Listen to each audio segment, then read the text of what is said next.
near the lunar south pole, and the fourth country to demonstrate soft landing on the moon. He is an expert in the area of system engineering of launch vehicles, and now he is also spearheading the upcoming Gaganyaan mission and the development of small satellite launch vehicle systems. Let's welcome Sri Somnath on dais, please.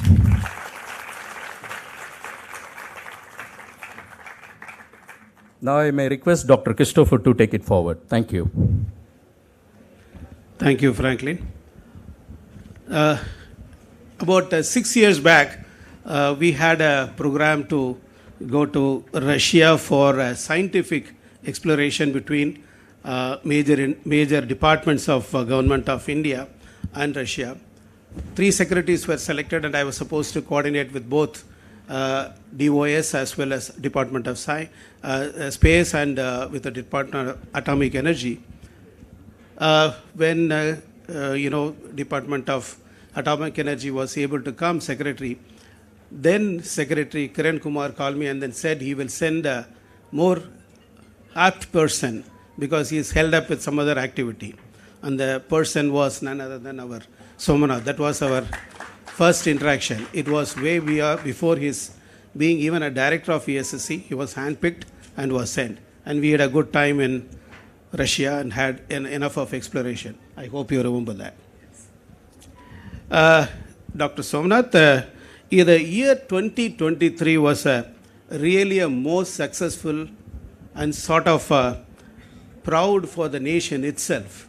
By landing in the moon, the lander as well as the rover with sensors, the credit absolutely goes to you. What was the most difficult? In any of the programs, we always go through ups and downs. I'm sure you must be having some memories to tell that this was my most critical point in that mission. See, the failure of the Chandrayaan-2 lander to soft land occurred in 2019. It's 4 years since that event that we were making this successful landing. So you can understand, after a failure of whatever nature, to come back to success is an arduous task. The first and foremost challenge is to understand what went wrong. Unfortunately, we couldn't collect the debris back from moon, but you have to reconstruct it in ground to understand what went wrong. And hypotheses are to be created. It has to be recreated again and again and identify what went wrong. And we found out that's not just one element alone. There are always, like in any failure scenario, multiple events cascade to create an issue. So this is the crucial part of it, to understand what went wrong and make a sense out of it. Second is to how to overcome them, how to modify them. So that is much more easier because our bright people always finds a way to do it. But then it has to be validated again. We can't have another failure. So the validation process went for another 2 years. Then building the space system and testing it so rigorously and look at many more such possibilities. So in my tenure, when I joined, it was only 2 more years. Last 2 years only I am there in this chair. The first phase of the work was done under my previous chairman, Dr. Shivan. But the later part I took over. So I can tell only on that part where I paid great attention to ensure the simulation process is complete. That means that you don't leave any uncertainty in the whole thing. You exert the systems to extremities of conditions and then see even if something fails, you still land. So the only goal is to land softly irrespective of not very minimal thing working. So this was a direction which I gave. I made sure that we do tests to that extent to make sure software-wise, parametric dispersions-wise, hardware-wise, we have huge amount of redundancy, ability to handle algorithmically difficult situations, and unless it is proven, I did not authorize the landing. So we delayed almost 6 months to make sure that this process is completed, which includes software validation, hardware validation, huge amount of test. So I believe that is the one which paid ultimately to the success. Of course, the work done by everybody should be credited for long years of work. It's almost 10 years of work. But always there is an element of uncertainty and error possibility which we could overcome. Thank you. Yeah, I can understand the agony that what you would have gone through, particularly after a failure, because in a similar situation I was put in 1999 when AVAX or AWNC crashed in Tamil Nadu, Arakonam. After that, Dr. Kalam was our boss and he was not willing to sanction the next project. With the great difficulty we got after about 4 years, and I was the program director. I was in a tender hooks to run the show. Thanks to God, we could finally complete it. It was told the program was the most successful as well as most cost effective in the world when compared to many other countries. Does it mean that it has got a huge potential for Indian industries? Of course, see, this is a very surprising fact. I have been observing why it takes so much of cost for others to do, where India is able to do it at much lower cost. There are many elements to it. We say it's because of the culture of doing things. The culture has very subtle elements in it. We would like to look at the cost effectiveness as a primary driver of designing anything. We don't want to be flashy in any manner. How to reuse hardwares, we always look at it. What is the lowest cost mode that you can accomplish the target? How minimalistic that can be the hardware production, how to rotate it again and again. And the most important contribution comes from industry, I must tell you. Today, the aerospace industry, defense industry are not driven by profit motives. Maybe to the fact that they are actually engaging in it because of the passion and for the skilling upgradation, which actually makes the manufacturing today low cost effective compared to many other places. So ultimately, we end up with a product which is reasonably cost effective. And because of the nature of doing things internally, we are able to do much of the work within ourselves, costing much lesser. For example, the entire software development was done in-house. The entire instruments and payloads were done in-house. There was no outsourcing. Maybe you will think that outsourcing is not a bad thing, I am telling from that point of view. To drive the cost lower, it has helped. So various elements help to keep it at lower cost. Of course, it cannot be continued forever. We will have to look at it in a long term, how you really manage cost and time much better manner. Yeah, in that connection, what is your advice to our industries? Because when we say we did it with a passion, maybe for our country, it cannot be a business. So yes. What will be your advice to the See, industry? The issue in space sector today is a volume. Unless you have volume and sales and the business that comes out of it, it will not be sustainable. Fortunately, in defense, the numbers are higher, but in space, numbers are lower. So it actually makes the high-end work, especially rocket building, satellite building, not very profitable at this moment. Okay. The turnover, the investment happens for almost 6-7 years, sometimes up to 10 years. And to bring a product out of it takes long time. And the gestation period is longer. And even if it is successful, then to keep it running and make money out of it is also a challenge. Maybe lesser risk is there in satellite building. You can have a satellite coming out in 2 years and still continue production. But the biggest money churner is the application side. So we say that you concentrate on application side and create the required market demand, which drives the satellite building, which again drives the rocket building. So unless you go in this direction, you will not have a real market business ecosystem created. So we also know that entire space economy is driven by the application side and the downstream deliverables, which includes instruments building, ground station equipments, data transmission networks, image processing and value addition. There are a huge amount of work in that. And this drives almost 60-70% of the total economy. The 30% is only actually driven by the launch vehicles and satellites. This is a fact which we have to really understand. But we need to have foothold on all of them. That's something which you have to work on. Yeah, when you said the number speaks, I can understand. The number also relative. You compared with defense. I'm sure my Dr. Kamath will agree with me. We also say the same thing when compared to commercial. We are again less in quantity, and again we suffer more of the other problems. Anyway, coming back to the next one, what is inspirational element in the space mission for general public looking at the success of Chandrayaan 3, Aditya L1, etc., etc.? See, Chandrayaan 3 has actually connected with the hearts of the people. We were able to do that. The landing on the moon was just not a scientific event for everybody. It was a moment of glory for the entire Indians. That's how we turned it out. It has so much of secondary effects and impact. The first impact is in the general public. They understand the whole of the Chandrayaan 3 was done by Indians. It's a homegrown knowledge and technology. Alpandarpada is very clearly there. Second element is, it is a high-end scientific accomplishment. We are the fourth in the whole world to land on the moon and the very first to land on the South Pole. It's not a small accomplishment. And these two created such a sort of an emotional exuberance in the mind of youngsters, children, people who want to study science and engineering and technology. And we were able to showcase the whole of this accomplishment to the entire country, driven by our Honorable Prime Minister's directives to make sure this success must go to everybody. And this has really created the impact in the way whenever I travel around the country and then meet youngsters, everybody wants to become an astrophysicist, they want to join ISRO, they want to work in space, they want to study engineering. I can tell you an example. Even those vacant seats which are not getting filled in engineering colleges are now getting filled after Chandrayaan 3. There is a demand for core engineering courses better than last year. So it shows the impact that it has created. And this is a motivational factor. How a great scientific accomplishment appropriately put in front of the public can create a big impact in minds of people. I can appreciate that. I understand. I was in one of the meeting in Maharashtra.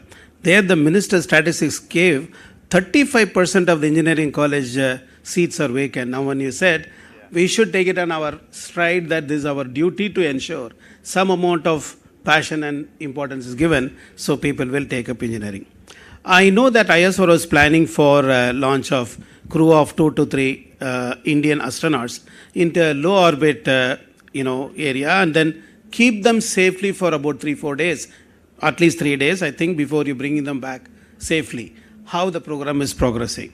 The program supposed to be completed this year, but unfortunately, you know that when we started this program, we had the COVID and many other disruptions happened. But now it's on track. 2024 is going to be the year for Gaganyaan, as we have already declared, in terms of preparedness.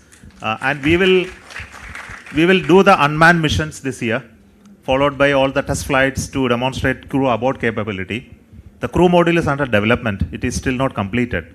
There is a major work of environmental control and life support system which is yet to be completed.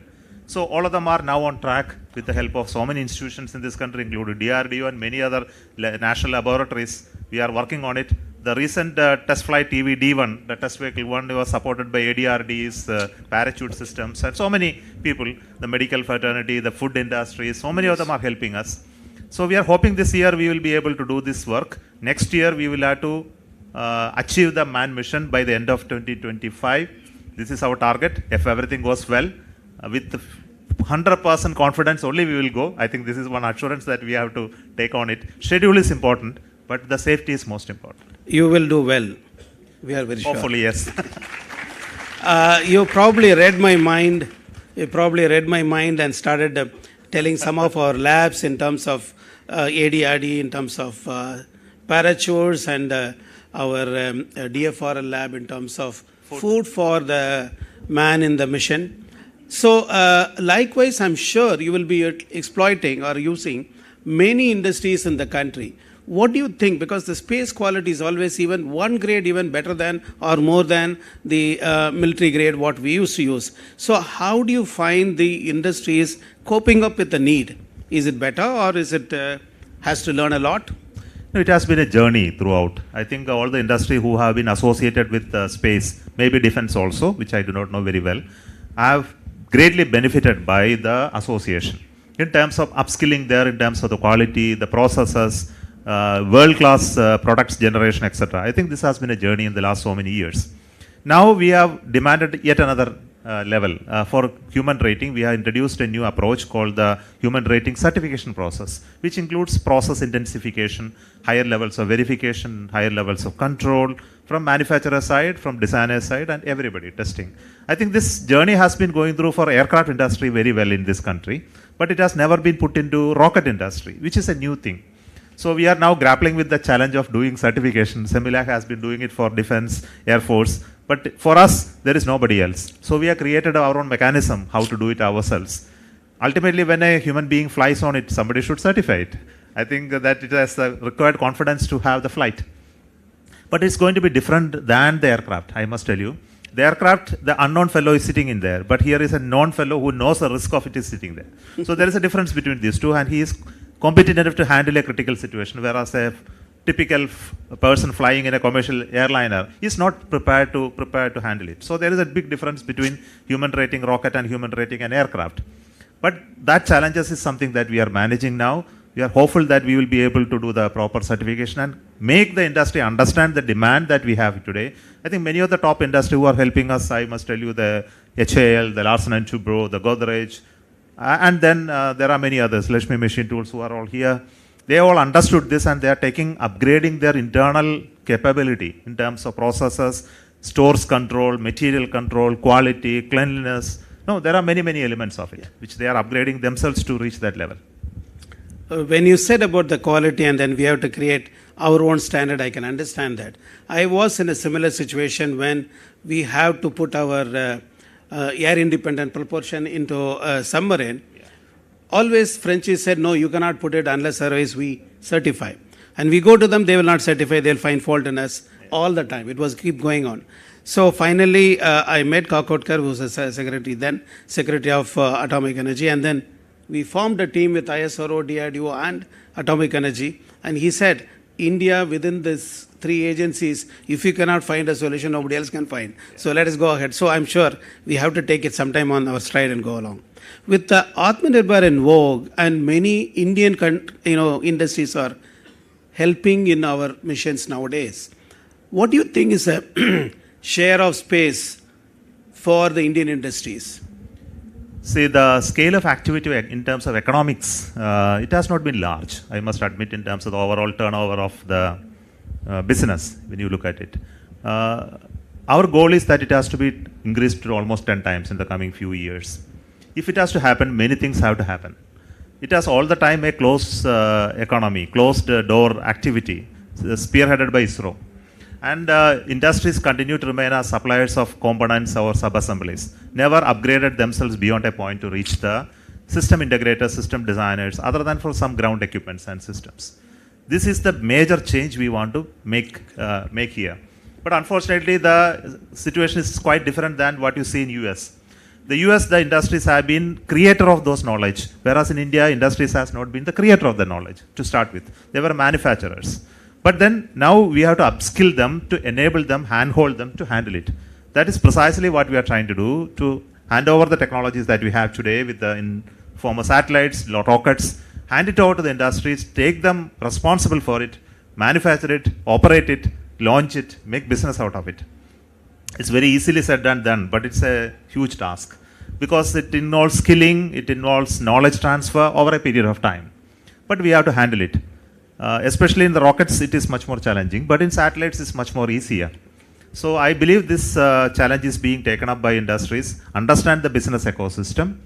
And if you limit within the markets in India, it is not going to grow. We will said that it has to be a global market. How to create global market, how to create alliances, how to create potential for sales for all of the products that you do. It's again another big question mark. But then we have to go through this journey and transfer the production, operation of all the systems of what we do in space to the industries. And the National Space Agency should concentrate on R&D, development a new ecosystem, and transfer progressively to industry. This is precisely the way in which the economy can be increased. The utility of space system within this country is still not fully explored. This is another big area. The utility can be in a big manner, especially for the digital economy that is coming up, digital connectivity, the high data rate demand, the image intelligence that are required, the weather and other related information that are required to be given to service sectors, agriculture, natural resources planning. Now, there are many areas where there is a business opportunity. Slowly, I am seeing companies like startups building up this capability to create revenues out of it. We are also trying to offer our entire data set came out of the satellite with the industries for them to make value-added products and services. We want to make sure our satellites and rocket cycle, even our ground facilities, to be at the disposal of the industries for them to make use of it, to value add on it. So all these are the things which you have to do to create a vibrant space economy. So this transition is happening through various mechanisms like the in-space, the NSIL coming more into the manufacturing responsibility taking over, and ISRO working on more inspirational and long drawn such inspirational missions as well as scientific pursuits. Very good. What you said is very important. That is, the knowledge is not transferring from the company to the institutions and government, whereas we have generated already and we need to give. In the top level, we understand and we also agree with the management and agree with the sort of government of the day and would like to give. But when it comes to the down level, I myself felt plenty of scientists will be present in giving everything away. So this constant churning between the industry will come and complain, we will agree at the top level, but the tail will not move exactly the interest of the head. It's a big problem for both of us, of course. Very good. Of course, we'll do it. Coming to the other area, you talked about the man mission. I'm extremely happy and proud. Likewise, today, if you look at the robots, they are able to mimic you and me as much as possible, including the expressions. The recent China's exposition shows that what all the robots can do. In case you can replace someday, I mean, we start as a sort of initiative, robo with some sort of an AI, and then which is not having any fatigue problem associated with a human being, and if it can replace, one day will ISRO go for a mission, I mean robo mission. See, we are going to go, the very first mission itself as a robo mission. Okay. The unmanned mission which we are going to do next year will carry a robot. Our Vyomitra will be there on board to do minimum key operations, speech interaction, visual clue giving, etc. But your question is slightly different, I understand. Your question is related to don't send human beings, only replace human beings by robo forever. I think that is precisely the goal of the humanity. Yeah. There is no need for human beings need not go. Absolutely. If you can develop a robo which is competent enough to understand, yeah. For that there are new technologies getting developed, like cognitive technologies. Interconnecting a robo with a human being which is sitting in the ground through sensory perceptions. If you can get the feel of what the robo gets through a sensory perception of a human being, there is no human being need to go. And only the dexterity by which you operate an equipment, that also has to become better. Today the dexterity levels are not of that class. A human being can handle tiny objects and then do chemical composition, additive manufacturing, some machine operations. That will improve over a period of time. The automation and industry will make it the dexterity processes much better.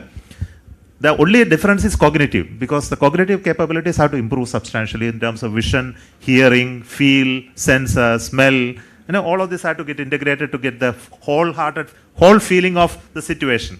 I think, again, another bigger element is human beings are not like machines. They have a capability which is beyond machines. And that emotions and the humanity aspect of it, they understand deeper than a machine can understand. That's why human cannot be totally eliminated. But we can substantially reduce. I'm coming to the specific point connected with the Tamil Nadu now. In Kulasegarapatnam, you are trying to make a spaceport which is second to whatever you have.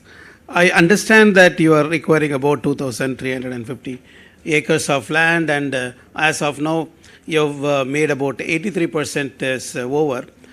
What this second port will do, in addition to probably declustering your number of launch demands, will there be anything more to Kulasegarapatnam?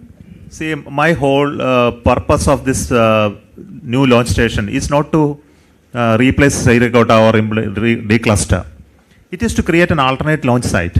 Today in India, we have only one launch site, which is Satish Dhawan Space Center. We must have a geographically placed another center. Second element is we must support new emerging launch actors, especially the small satellite building and small rocket building. They must have a more exclusive, more free place to operate on their own facilities. This is the second objective. Third objective is that around any new launch site, an industry cluster should come up which will support such manufacturing and launching, both small rockets as well as small satellites. So if you look at it in that sense, I believe the location of Kulasegarapatnam is apt for it. Because small satellite launch vehicles towards south launch, this is an ideal place which gives you higher payload capability. And we are also working around a lower turnaround time per launch, so that per year at least 20-30 launches should take place from here in a manner that will support the large scale and increase in production of satellites and launches. And I believe around that an industry cluster also should come in the due course of time. I know that there are industries coming up building rockets as well as satellites. Are they going to help the space ecosystem? what is your advice? Should they have to focus more on rocket building, satellite building? Because you said only 30% is these two activity probably, or mostly on the data analytics, which is the beneficial to humankind as well as beneficial to the industries. See, ultimately, I must tell you, rockets are launched for putting satellites. Satellites are meant for some applications. And if applications don't deliver the product, none of these are useful. So the primary use of any space mission is applications. It's not launching by itself. So we must focus on applications. And unless applications and its benefits accrue and create value, there will be no drivers for the higher end. So let us understand it very, very well. For example, if you look at I'll tell you the communication revolution, the mobile phones. You understood, we lived in an age where we are importing and living with that. Now we understand we can't. We must create it here. And it has to not only create the mobile phones, but the downstream tower networks, the transmission equipments, the network elements, the hardwares, all of this should come. And the money is there, not in mobile phones alone. So if you really understand the economy of this, you will understand that much of the money is in the applications and delivery of applications ultimately to the user. You focus there, then everything else will drive. We will get the better rocket, we will get a better satellite built only then. Otherwise, it will continue to remain as a very less number production. The demand in the market is something that has to increase. And we have to create it by a conscious action. Commercial aircraft or a civil aircraft industry, they started using the commercial components. They don't even go for a aerospace component. But then in the case of satellite, I know that this is the highest class, but I find most of the industries wherever I visited, some of the startups, they don't seems to be having that conscious feeling of the quality or whatever it is. What is your advice? Is it okay to all of them? Because anyway, even if it becomes a non-usable, it's going to be one more debris that Not that that's way. there. See, I think the thought process are slightly changing. Reason is simple. For space, we have been traditionally taking components which are of heritage items. That means they are not the latest. They are few years behind the technology. Because the reliability comes in because of longer usage of any electronic device. This has been the culture. I think this is slowly changing now. And we are trying to build now mechanism by which the latest of commercial devices can be used in satellites. And the approach is that they are now very reliable today, not like the earlier times. And you can build redundancies on using a low-cost devices better than a high-end item without redundancy. So this approach is helping in new actors to build very fast turnaround, high operating, low volume, low power devices with high reliability. I think we must go in that direction.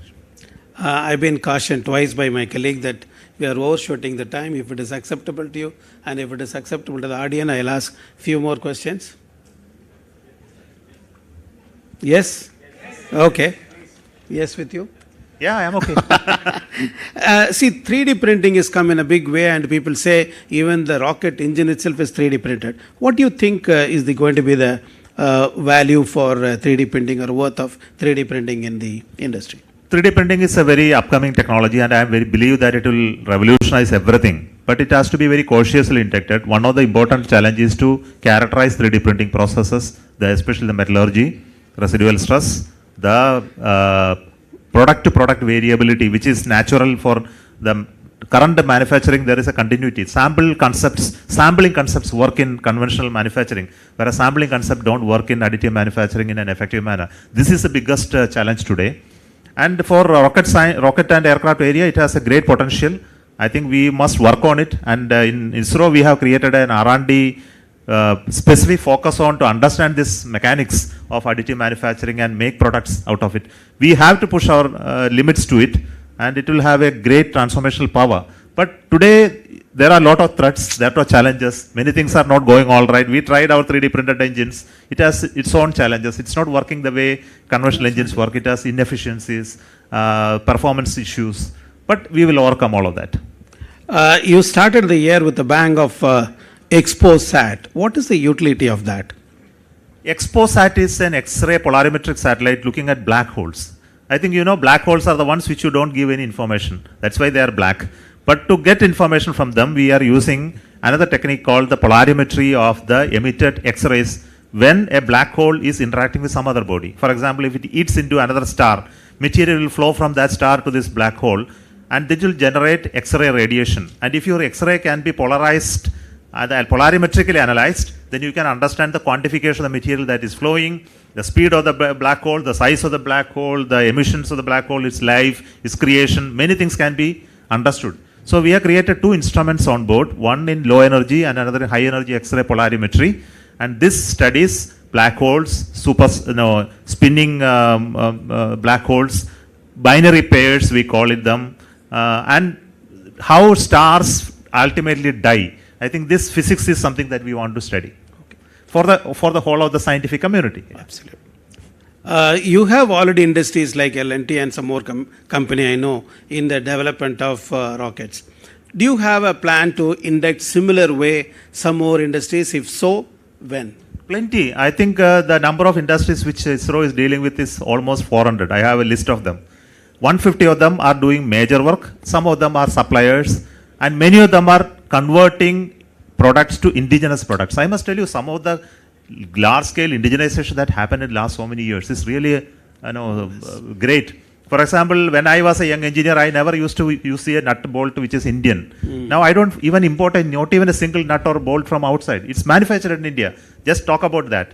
Cables, connectors, relays, devices, passives, all sort of alloys. I think we are slowly moving to a direction of the ability of the industries that's now showing up. The high-end products I am not describing, there are plenty. They are capable of doing it in optics, sensors, fiber optics and devices, integrated circuits, designs which are happening. I think the contribution of industry has been substantially over a period increasing. But now the greater collaboration between the West is happening. With that access to higher end technology, like the government is initiating the ISET program and various others, we will have greater access to those knowledge. The more and more players in the game, satellites are going to become a lot of debris also. Is there any program existing to reduce them or take them or clear them or clean them is existing within the country or outside the country? See, bringing a satellite back is equally difficult than putting it there, because so much of energy has gone to it. Think of a 1-ton object moving at 12 km per second speed. It's huge energy. To kill that energy and bring back, you need equal amount of energy to be given. So for that, there are a lot of initiatives. At least I am aware of 3-4 companies who are working on deorbiting programs. There are guidelines getting created globally to do that.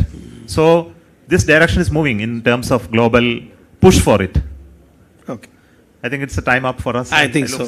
So we'll end it up. He's not allowing us to go. Yeah. Space tourism, I'm sure it'll become some time, and you will also push that point. Any other question from the, yeah, please. Okay, Only two questions. Thank you. Hi, sir. I'm Samir from the US India Business Council. We were at the launch of ISET. So just wanted to understand from you, what is scope for international collaboration, and how do we look at FDI in the new space policy? Are there any rules coming out sometime soon? Can you please answer this question? The FDI policy is with the government now. They are yet to clear it and announce it. It will happen soon. It is with the DPIIT. We are very, very positive, very pragmatic views are taken in the FDI policy, allowing it as much as possible. The government should be allowing it in automatic route. But of course, this sector has its own challenges of ownership and other related issues that you are recently come up. So from that point of view, there will be certain amount of oversight need to be there in FDI. In terms of ISET, I believe that the access to high-end technology is something very crucial for India.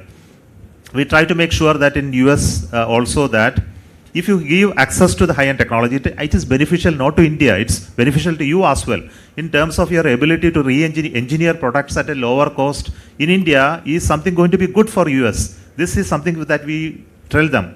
So give us that access to the high-end devices and technologies that are coming up, at least to Indian private industries, so that they can value add it and deliver it back to the customers there. This is something which we are trying, and we also get benefited because it generates employment and jobs, opportunities and R&D capability in India. It vice versa helps in US to reduce the development effort and time. We said that we gave examples how it is happening, even with space. Thank you. This is the last question. Warm regards to the speakers. My name is Ujjwal Sonkar, and I have been in research in security affairs. I studied space warfare from Lomonosov Moscow State University. I recently transitioned my career as a startup, so we are working into quantum communication. And we have NDA signed with Tata Advanced Systems Limited. They are helping us get the first experiment by March. And we have also submitted some proposals to HAL, and they have shortlisted it, but still there's a lot of more procedure which is slowly going forward. We would like to propose ISRO that we wish to make a quantum communication satellite with a dedicated payload for laser-based quantum entanglement. And this is a project of national importance, and we need some more people on board, talents like you and all the ISRO team, to make things forward in the right direction. So we would like to ask you that what are the prospects of quantum communication and how we can partner. Also, just to request the thing that I cannot say all the things, so can we have a 10-minute discussion separately after the meeting? Thank you. Of course, I would like to only say the few following things. We have also been working on it. We also developed payloads to handle quantum entanglement, single photon devices. It's already there. We are going to launch one satellite next year middle to demonstrate QKD functionality through an optical communication link. But this is only a demonstration, but an operational QKD satellite to encrypt the terrestrial networks is something that we are working on. I think we will be happy to discuss on it. Thank you. Thank you. Yes, I understand there is a fire chat discussion between us. And I was wondering in the beginning, where is the fire? But finally, I realized that you are the fire. Thank you very much. So thank you so And much, God sir. bless you on all your endeavors. So thank you so much. It's really a pleasure to have an eminent speaker like Dr. Christopher and Sri Somnath. Now I may request Mr. Arun Sundar Dayalan IAS officer and Mr. Vijay Kumar Karthikeyan IAS officer and Mr. Krishnamurthy IOS officer to give our token of memento, please. And I may request Dr. Christopher sir to join. Thank you. Thank you so much. So it was.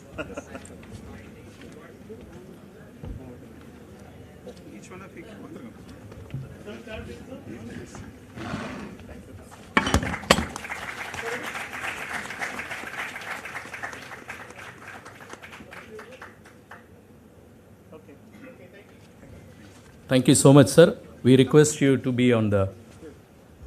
Thank you so much. I think we'll save some time. We'll move. Thank you so much, sir. We request you to kindly be with us for another 1 hour, please. Thank you, sir. Now it's time for the keynote address. I feel privileged to introduce Dr. Samir Kamath, Secretary of Department of Defense Research and Development Organization.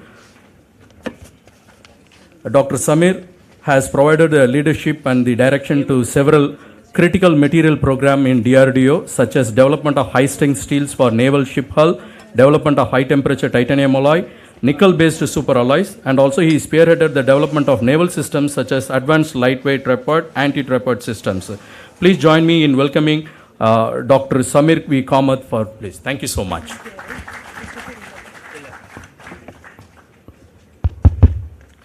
So good afternoon, everyone.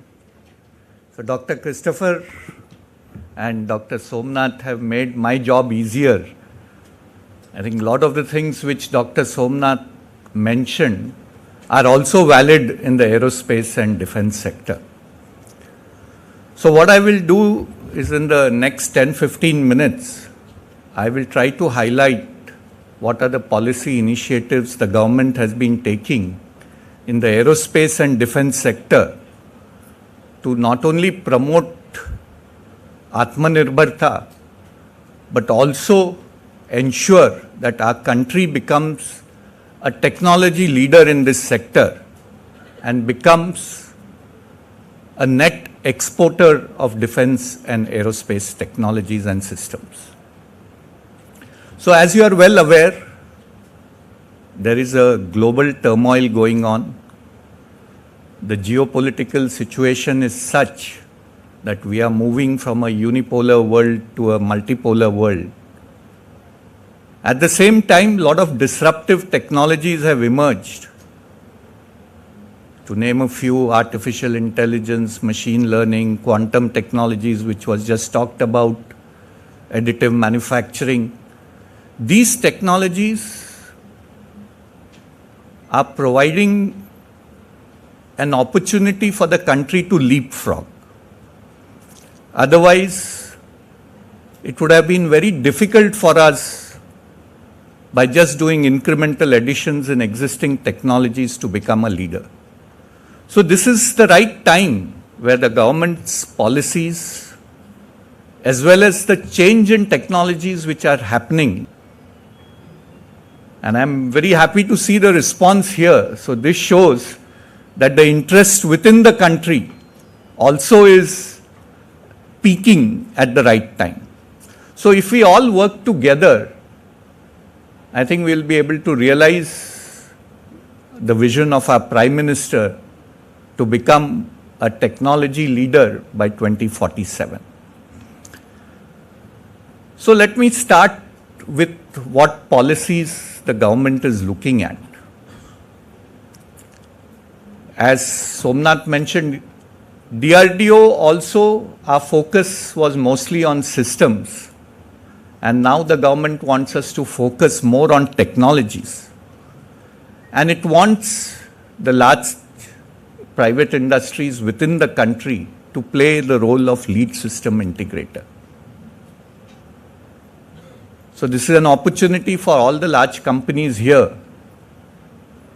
DRDO is willing to work with them first as development cum production partners, which is a policy that we have started 3 years back, where they can participate with us in the design and development phase of any system that we are working on, and subsequently take that system forward, not only for production, but for also its upgrades.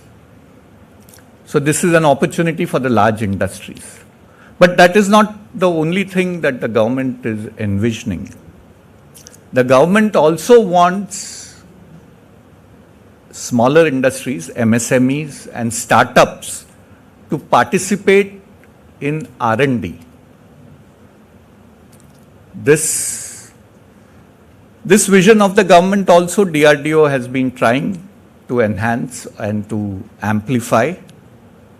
We have started a technology development fund where we can fund up to 50 crores for development of any system or any technology, or even for indigenization of any subsystem or components required for our platforms and systems which are already inducted in our services.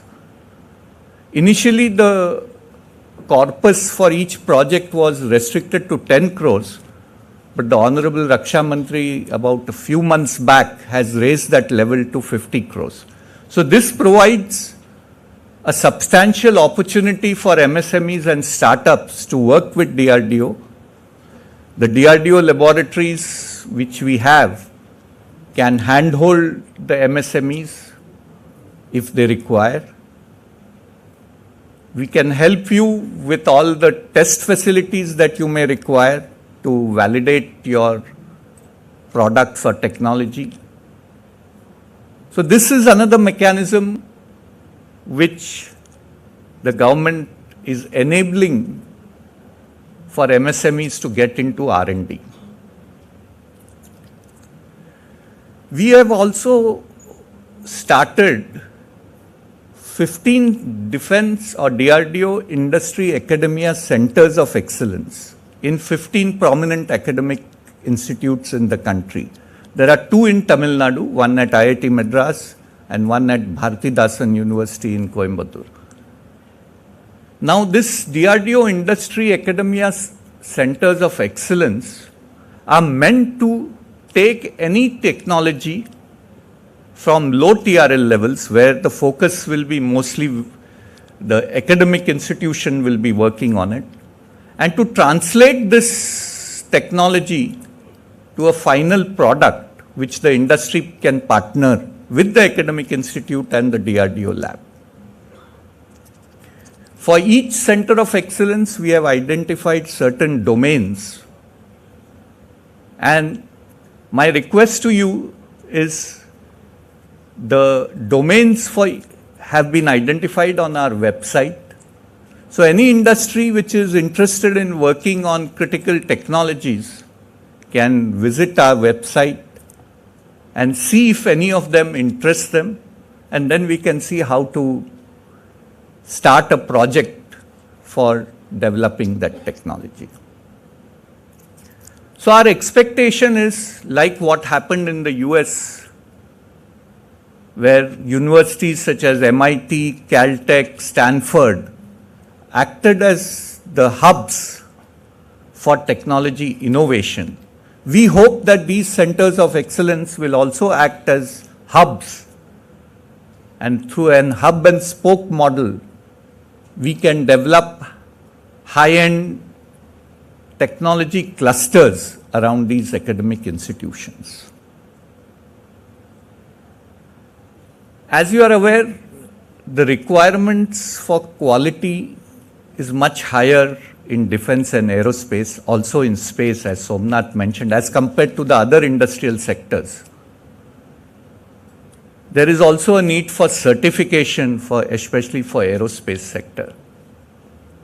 So we are working closely with industries to improve their quality processes.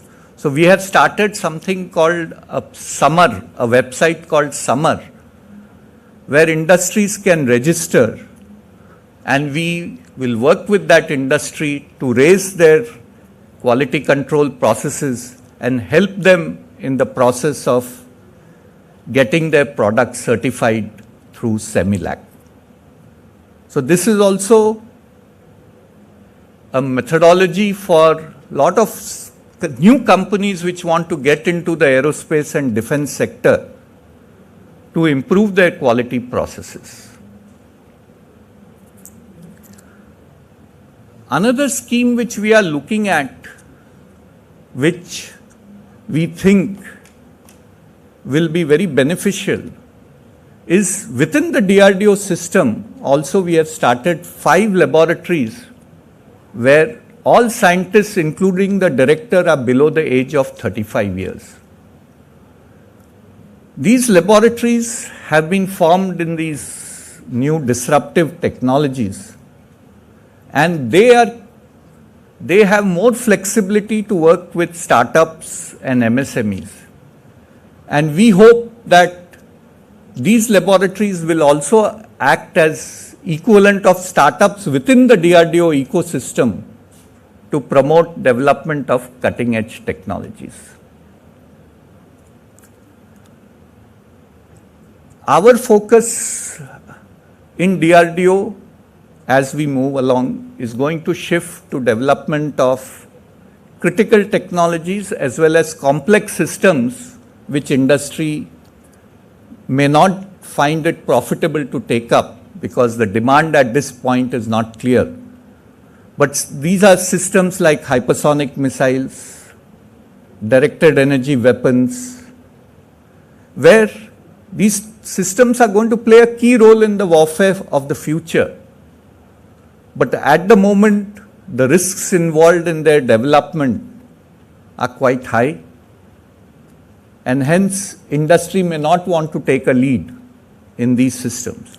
So DRDO's focus is increasingly going to shift to development of those systems. We are working out a mechanism for our industry to seek consultancy help from DRDO laboratories. Hopefully in the next 2-3 months we'll come out with a policy. If industry wants to take help from DRDO laboratories in terms of design or consultancy for the design which they have already done, that methodology also will be evolved, and that will make it easier for industries which are developing their own systems to reduce their risks by taking help of DRDO laboratories which have expertise in that area.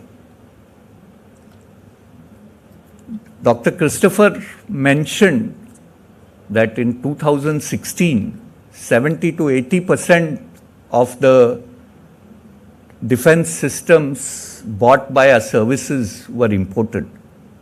I'm glad to tell you that this year, 75% of the products bought by our services are Indian. And this change in itself is a big driver for industry to participate in the defense and aerospace sector. In fact, this year our exports were also $2 billion.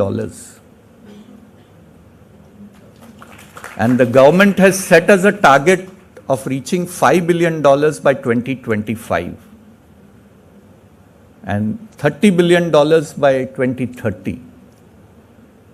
The kind of interest that we are getting in our systems from foreign countries is such that I have no doubt that we will meet our targets. And if we have to meet our targets, we have to work together. And I promise you that from DRDO's side, we are open to any collaboration with any industry, with any MSME, with any academic institution to make this target, to achieve this target which the government has set. But the most important resource that is going to be required is the human resource. We have taken up in a big way programs to enhance the human resource capability within the country in this sector. We have started MTech programs in various academic institutions which teach defense technology. We have our own institute, DIAT in Pune, which offers masters and PhD in defense technologies. They also offer short-term courses in artificial intelligence, quantum technologies. And we hope that in the next few years, we'll have a large pool of talent which is also trained in this very critical area. So what I can say is this is the right time to come into the defense industry. The defense corridors which the government set up in 2016 or 2017 are now reaching a level of maturity. We are going to invest both in UP corridor as well as the Tamil Nadu corridor to set up test and simulation centers which can help small industries which cannot set up such facilities to test the products which they develop. We are also going to offer consultancies in this center. So Tamil Nadu is going to be a focus area for us. We are looking at working with TIDCO, especially ADA, because Tamil Nadu has a well-established industrial sector, unlike Uttar Pradesh, where it will take much longer for the ecosystem to build up. But the existing industrial infrastructure in Tamil Nadu is excellent. And I think with a small amount of fine-tuning, the same industries which contribute so much to the automotive sector, the software sector, can work and contribute significantly to the defense and aerospace sector. So my best wishes to all the industries who have gathered here today, and looking forward to working with you. Jai Hind, and I'll be glad to answer any questions that you have.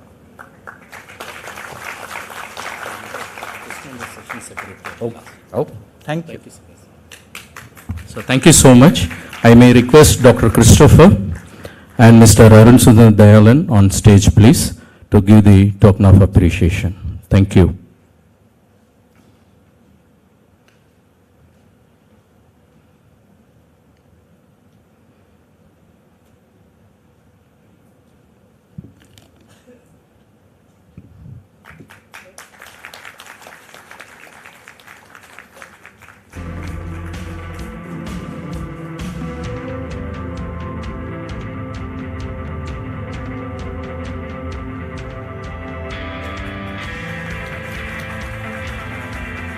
Thank you so much. I may request Dr. Christopher to stay on dais, please. Now, our next session, we have a power-packed panel discussion from the industry stalwarts.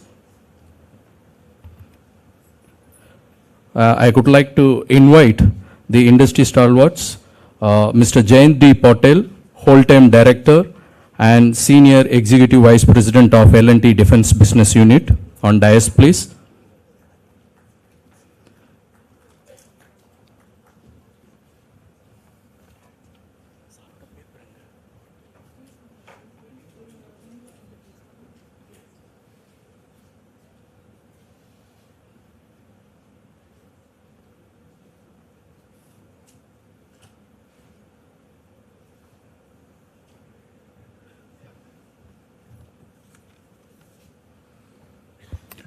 I may request Mr. K. Soundararajan, Chief Strategy Officer, LMW, on dais, please. Warm welcome, sir.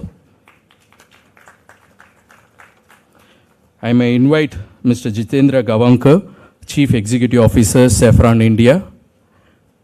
Warm welcome, sir. I may invite Mr. Subbu Venkadachalam, Head of Defense and Aerospace from Kumi. Warm welcome, sir.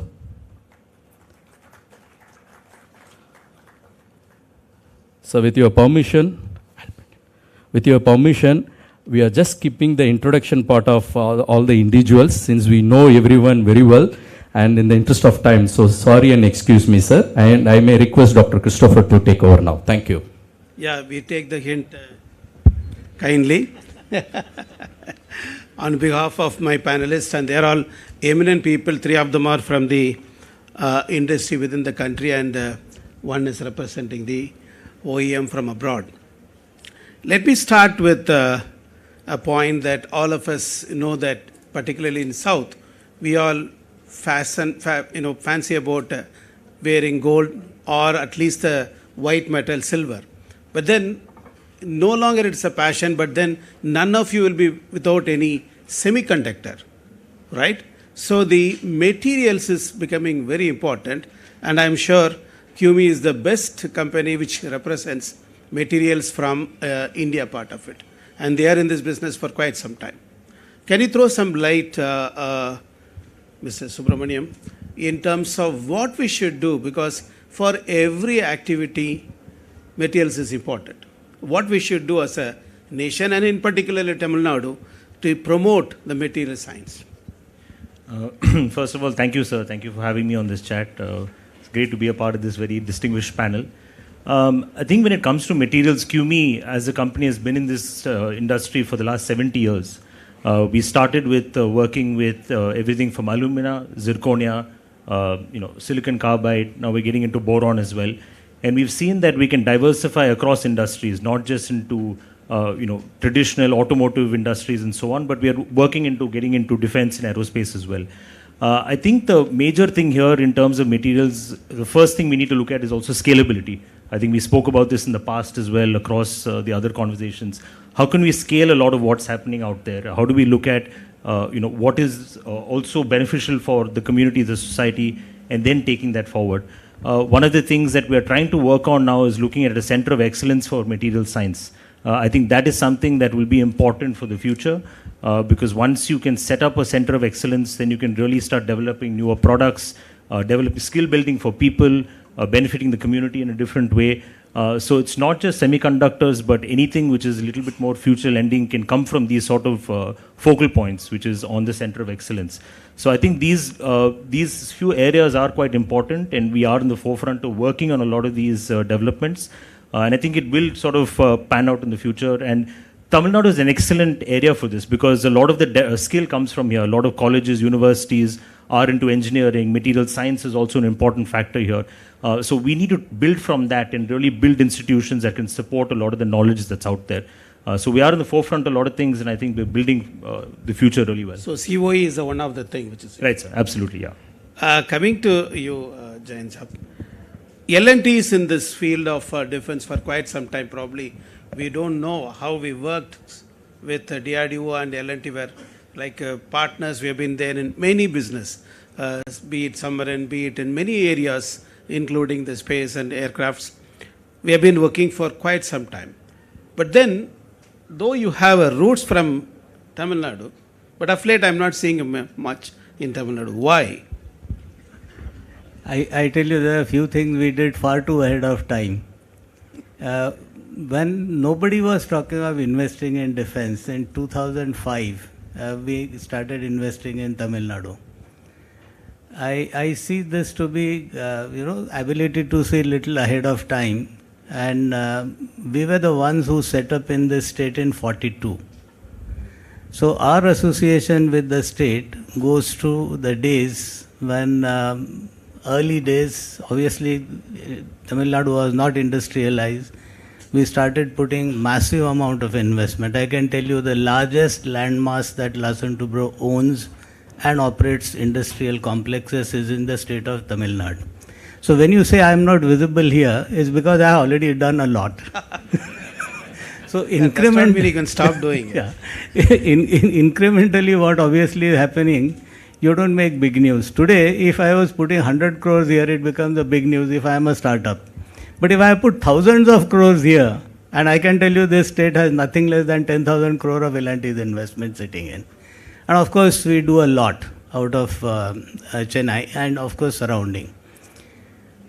Specific to the defense that you mentioned, in defense we have the corridor, and when the corridor was being talked about in Delhi, when all discussions were happening, I was asked where all you are in Tamil Nadu, and I said we are in 3 places in Tamil Nadu, and incidentally all the 3 places happen to be the 3 of the 5 nodes. So now look at it as your ability to see which are those centers which are extremely important. Obviously we have India's largest shipyard and probably next to China, the largest shipyard in entire Asian region, right in this state here. We have a biggest aerospace manufacturing facility, which of course is dedicated almost, I would say, fully between Dr. Kamath and Dr. Somnath. These are the 2 customers who take 100% what we do in these places. I have a joint venture company with a foreigner, which actually does enormous amount of missile components here, as well as the launchers for missiles on the airborne side.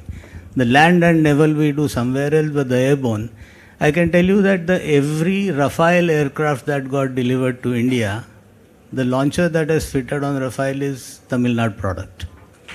And it has been done here. Now, you don't hear this because for us, small values, you don't get onto media. But of course, when you start becoming big, for a Larsen & Toubro at 2.5 lakh crore, few hundreds of crores don't really make news. That's exactly where the reason.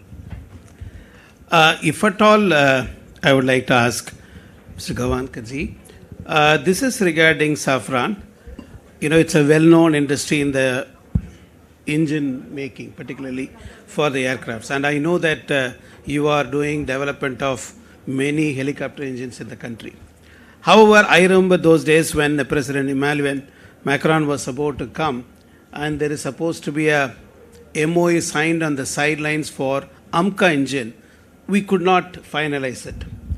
At that time, followed by that, the then Defense Minister, Mrs. Florence, also came and she was asking point blank why this MOA is not going through. The reason was 2. One, from your side, that 75 kilonewton engine, how we are going to go up to 95 kilonewton, that proposal has not come at that point of time. Likewise, from our side, from the Air Force requirement versus the our own ADA design, could not finalize whether 95 is enough for meeting the requirement. So these were the 2 lingering reasons. Of course, I naturally projected only one. The proposal has not come from you. What is the state today? Are you likely to make the AMCA engine now? It's a very tricky question with Dr. Kamath sitting right in the front row. And just to correct that, 95, 98 is now reaching 110. That I know. And maybe as you go further, with Dr. Kamath's permission, it could be even higher. So But yes, that infra project which you are referring to, I think when we were working together with GTRE, quite a bit of work was done, report was prepared, and for some reasons known internally in the government circles, probably I am not privy to that, so I can't say why it didn't go. But we did a very sincere effort that time, and you know, you were also at the helm of affairs that time. But going forward, past is past, and right now we have a proposal with DRDO, with the government, and we have been discussing this for quite some time now. We have revised and answered many of the questions which DRDO has raised. And in the meanwhile, we have also doing something parallelly, not because finally it's a government decision to go on, some time back, both Dr. Somnath and Dr. Kamath said that collaboration is also a way to develop technologies, and we have been a pioneer in that right from the early ISRO days, from Viking engine downwards. So with HAL, if somebody is here, we have been doing the helicopter engine in a collaborative mode with HAL for some time. The Shakti engine of HAL is a transfer of technology and co-development with us. We have set up a lot of ecosystem around the country right now for engine related engineering and manufacturing.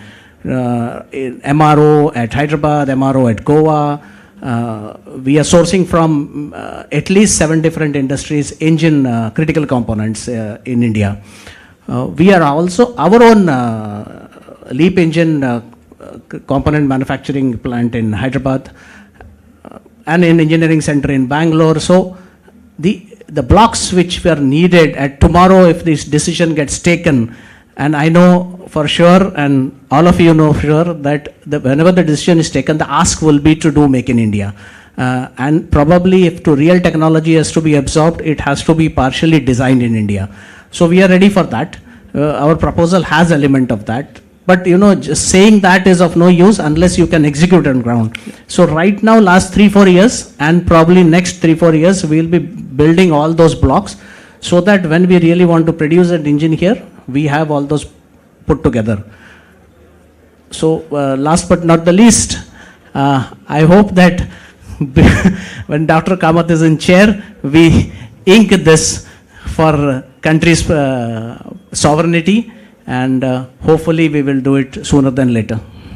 My idea of us asking was something connected with Tamil Nadu also. We are trying to support this program by erecting or having an isothermal press for your hot engine part. Because that is the most critical, which others were not willing to come, whereas you are willing to come. So we would like to attract that portion at least, because you've already vested your interest in either in Telangana or in Karnataka. So the basic thing is, in Trichy we have got an industry where it's a government-owned industry, and then we are willing to invest in isothermal. The point is, if you can give with Tamil Nadu government as sort of a proposal which may be of use, that what along with indigenous AMCA engine, what else can be done for saffron, any other engine, then the process can be much faster. Absolutely. Exactly on this model we are working, because right now all the LEAP, which is the commercial engine, parts are getting done in India, because the military engine doesn't make sense right now to invest. But maybe tomorrow we would do an M88, if God willing, and that could build in a little bit of the fighter jet engines. But what you are saying, that is the model we are working on. Exactly. God is always willing, one man has to be willing for that. Anyway, coming back to the LMW, it's well known that they are in the aerospace industry, particularly supporting the space in very much. And I know that you have got a very good composite facility, wonderful one. And I also know that it is not fully occupied. Is there any possibility, because I know some of the Tamil Nadu based startup companies sitting in same Coimbatore, trying to create their own autoclave and trying to create a composite facility for UAV productions. Is there a possibility that you become the hub, maybe with the Tamil Nadu government in supporting some way, in case you support the the ecosystem of the startup companies, partially using your facility at some sort of an understanding? Yes. We started the aerospace journey in 2004 with LPSC, with the control valve systems and actuators and many other import substitutions with the support of Dr. Somnath, who was in LPSC that time. And also we have moved on to several metallic structures and then finally the composites. When it comes to composites, we have created the state-of-art facility what is there now with the latest autoclaves and also the C-scans and many other systems. And particularly at this point of time, we are supporting both ISRO and also DRDO. DRDO ASL, we are supporting on the payload fairings and we are delivering them. And similarly, with ISRO, we are doing quite a few, not only payload fairings, EB shrouds and many other things. And for every launch, we have some material going there, and also we are also giving it to the engine parts like annual, where we are giving all the panels which goes into the engine for acoustic panels and things like that. So we have the capability, and we are very keen to work with major industries, and we had discussions with some of the major industries also. And particularly when the requirement comes up where LCA is also having certain work given to L&T already on the wing side, and particularly on the composite side also, still they are doing the material in-house at Bangalore in the composite division of HAL. So those things can come to Coimbatore because we together can pool our resources and ensure that we can support and work together, make it happen. Because we have the expertise, we have the the capacity, and we can definitely make it a good support to the government and also take it forward in a big way. Good. You made me feel proud to say that India, particularly Tamil Nadu, has got the largest port, and maybe one day it become the largest in the Asia itself, right? Will it become also a production agency of submarines?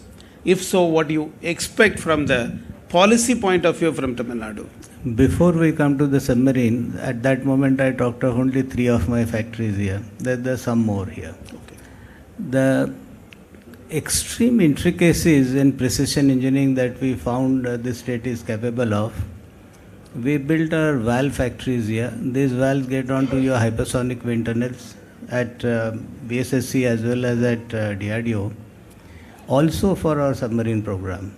So the valves don't come from outside. Oh.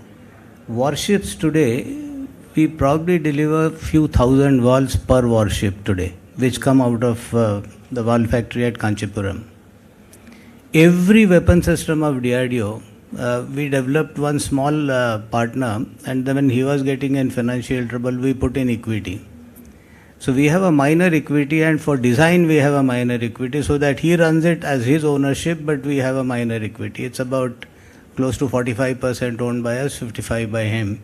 100% Indian weapon systems have a servo drive which comes from this small factory which is at Hosur. So now you look at from Chennai, Coimbatore, Hosur, there's a thing, only 2 nodes I don't operate right now. Going ahead, in terms of the shipyard when we acquired was at 1250 acres. And thanks to the state actually, I must say, rolled a red carpet. Okay. So the shipyard moved in here despite similar offers from multiple states. Let me stop at that. We have one line which is 160 acres currently operational. Now this 160 acre shipyard was built with a ship lift which allows me to launch 100 ships every year. Now how much I am doing today? I am doing less than 10. So potential of this place to do, I would say, imagination is the limit. You can do 400 ships, 500 ships a year, and that's the kind of land mass which actually the state allowed us with an extremely deep port. As a result, submarine is a matter of not a choice. Submarine will happen here, should Larsen & Toubro get it. And why I said should Larsen & Toubro get it is There are only 2 submarine builders the country has, known, decades of experience, 40 years behind us.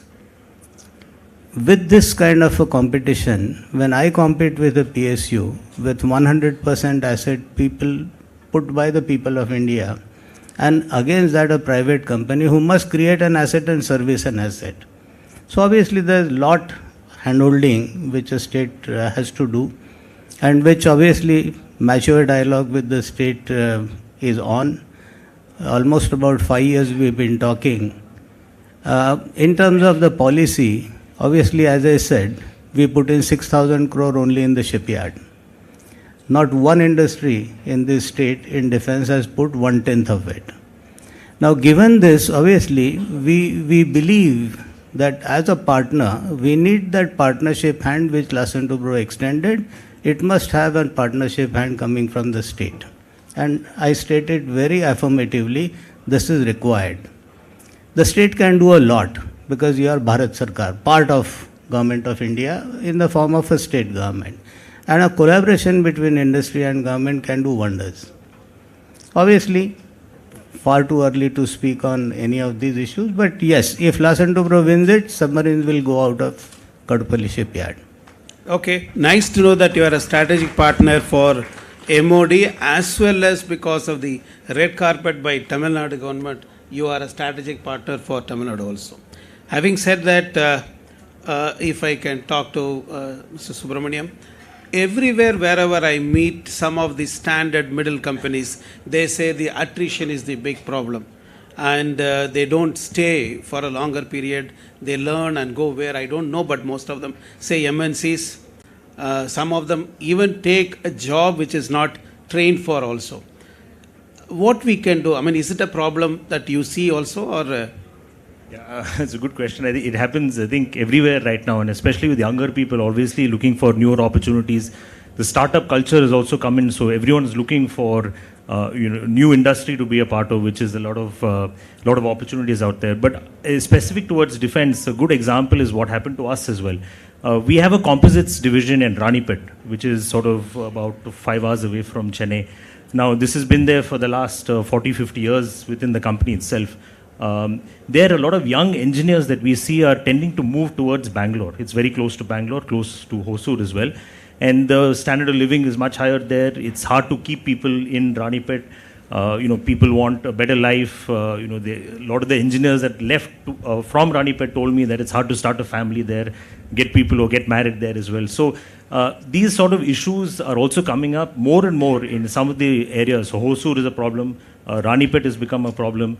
Chennai also, we see people moving towards Bangalore, Hyderabad, Delhi, Bombay, because just the standard of living is also increased to a large extent. So I think even these corridors that we keep talking about in defense should look at other elements as well. So what can we do with schools, hospitals? Can we do some recreational parks for people just to maintain that livelihood of people and also get them to stay within the state itself? When they start comparing, it becomes very difficult, and we can't really, retain them in many powerful ways. But if the state looks at it from a holistic point of view and not just from an industry or profit point of view, I think that can benefit the state, benefit the state and people in a large way. But I also think it's not just up to the government itself. I think the private industries also have a lot accountable for. So, for example, our company also puts a lot more money from CSR itself. So, can those funds also impact a lot of these hubs that we are creating or these spokes that we are creating? So, can it influence the corridor to build better hospitals, better schools? So, all of these things can be impacted creatively if we all work together. So I think it's not just up to the government, but it's also up to the private institutions to put up those sort of funds and ideas and work with them. And I think collectively that will help sort of retain people or get people to stay within certain areas that we're looking to. And remote locations like Ranipet, for example, are very difficult. So I think those are some of the creative ways we can work together. And it is a problem, but I don't think it's an unsolvable problem. It's becoming tough, but I think we'll get there slowly. Well said. In fact, I was in discussion with the then Air Chief, none other than Air Chief Marshal Baduria. He was saying from the UP corridor he's representing, and then he was saying whenever they create a hub and then create a sort of an ecosystem, they not only give lands for the companies to start their industries, but also earmark place for schools, hospitals, and the residential place. That is how we can attract, manpower or whatever it is. In those days when IITs were created in godforsaken places, because of the family accommodation was together, we all could probably stay and come up. So it's a good point, I understand that.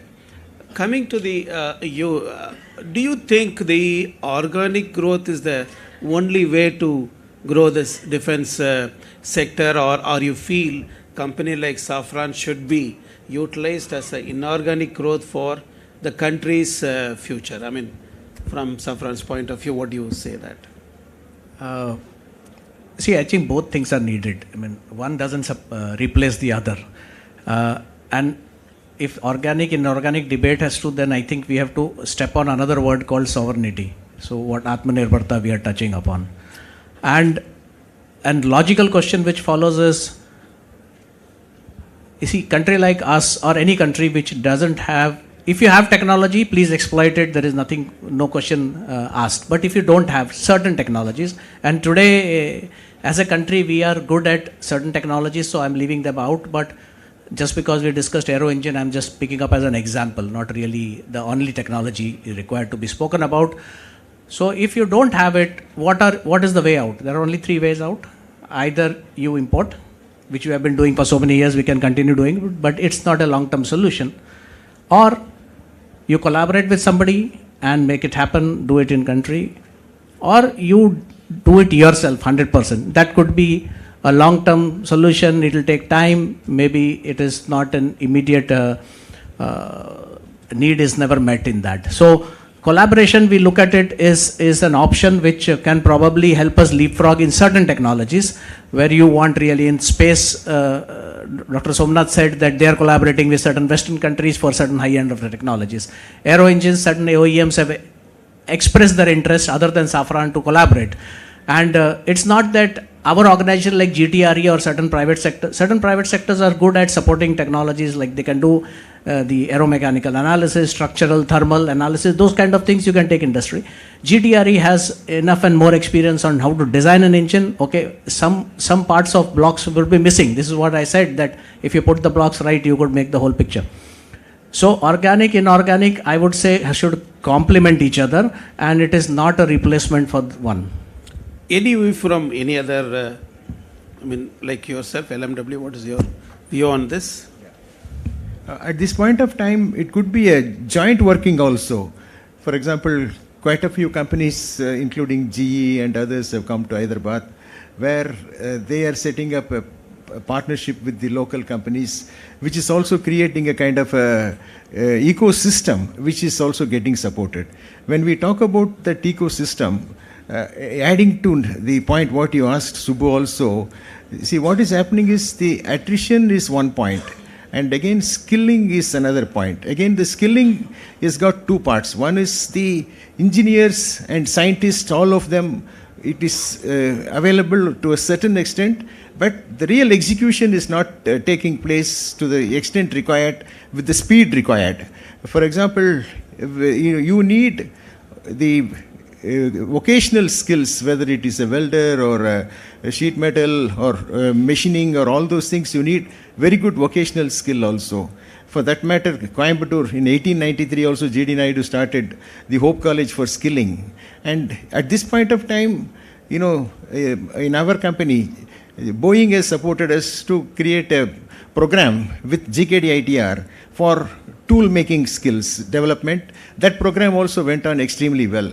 But today, as far as the Tamil Nadu government is concerned, there are several ITIs are available.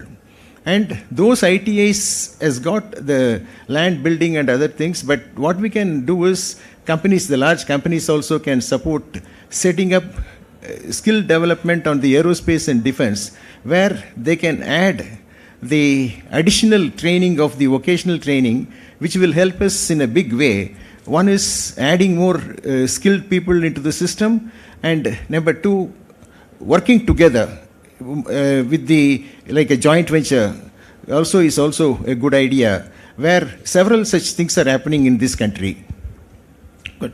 Last point of the question, particularly in defense, I find whenever I try to talk to more industries, who are not already in the defense but would like to go with the defense projects, they say it is a single customer product.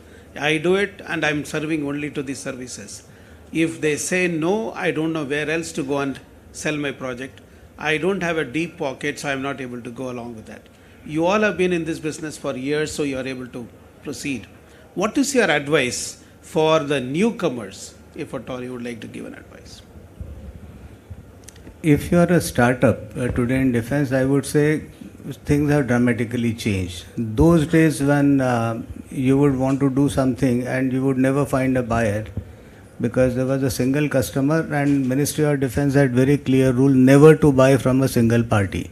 So what it meant is if you are doing anything meaningful, you had to have a competitor without which you cannot even make a bid. Now this is part of our cliche in what the government of India says, we are using public money, and if you are using public money you must go on price discovery. You cannot buy from single.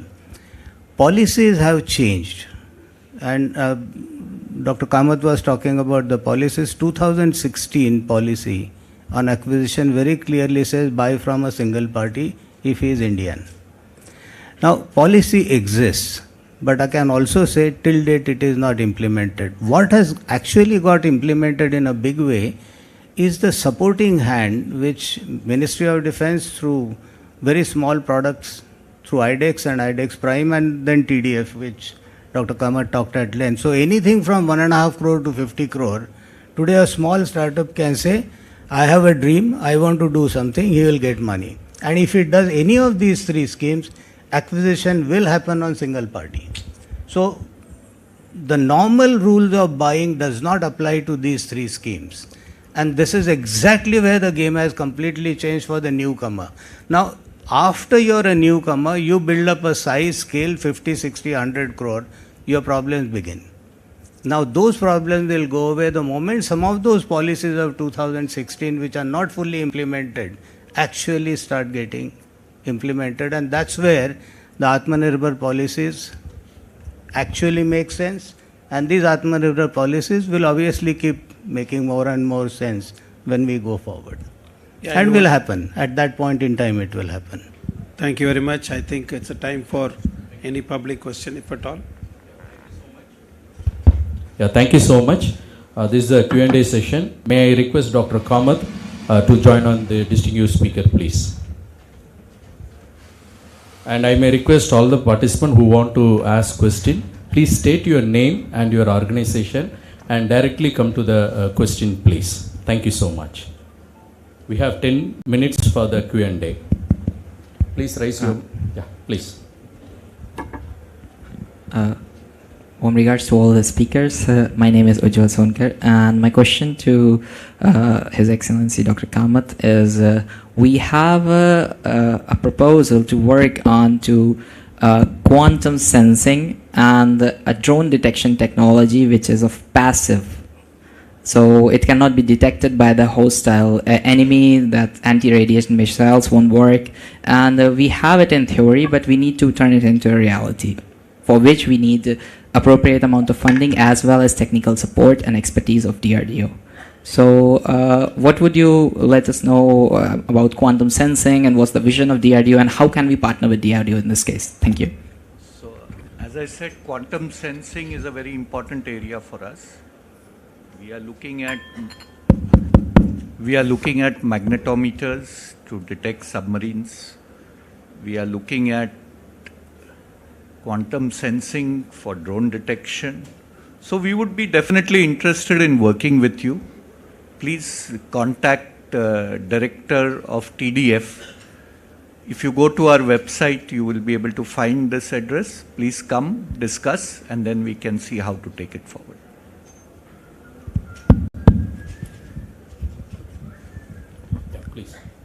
Sir, my name is Karthik Raja and I am from Loyal Wingman Technologies and Aerospace Engineers Private Limited.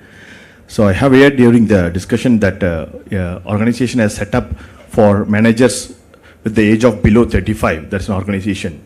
So like Tamil Nadu is in the forefront of women empowerment. So we have private industries like Tata Electronics who has started women-centric industry it is fully woman owned and woman controlled. When defense and aerospace like DRDO will take such an initiative, which is fully owned by, like managed by women-centric and women empowerment like that. Thank you, sir. It's a good question. 25% of our workforce is women, and they occupy quite high positions within the organization. For example, 3 of our director generals, which is the level below the secretary, are women, occupied by women. But it's a good suggestion. We can look at whether we can form a women's only laboratory also. Thank you. With your permission, can I also add to that? When I took over the reins of this organization, there was no women at the position what Dr. Kamath said. So during my period, we went through a process of selection by which 33%, though 25% is total women, but 33% occupy the top level. This, I have got a very simple question. Actually, it is in terms of more the problem. I am Mr. H.R. Singh from Majgan Doxy Builders Limited. We are talking about the Make in India, and of course, there is a lot of development has happened in this account. But I have been working in the last 20-30 years in supply chain management, and I have seen still the ecosystem to meet the basic requirement like bulbs, bulb bar, etc. is not having the sufficiency. Second thing, we were talking, and sir was also putting about that ecosystem has changed now. Now, single policy was also there. Public procurement policy permeates. At that time, the single award was there. The worst part, which is affecting the entire country, is that if some of the manufacturers, those who has developed this product, they are having 3 times price more than the import value. So under the aegis of the Make in India, there is unethical business formulations is also forming the part. So I just wish to know from the panel, what is the remedy for that, so that the larger interest of the public money as well as undue advantage shall not be taken from the public expenditure. Thank you very much.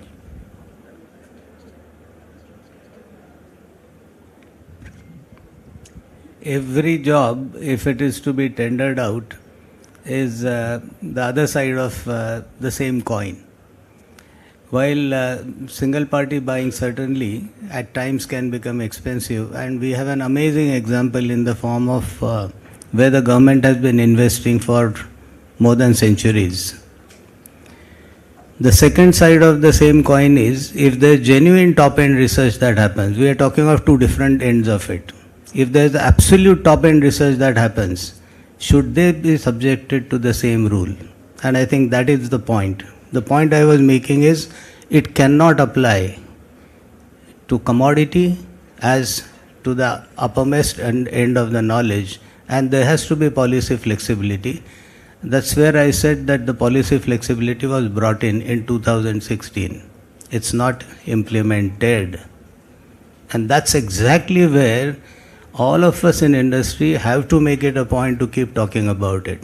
Because when we talk about it, government listens. As simple as that. Thank you. Yeah. Their mic, please. Requesting to make the question short. Thank you. Hello, sir. This is Giridharan from Kolli Valley Food and Essentials. I just want to get some information from you regarding the space food technology and defense food technology. But many people are here in food oriented, and we are good in export also. But we are not getting to that.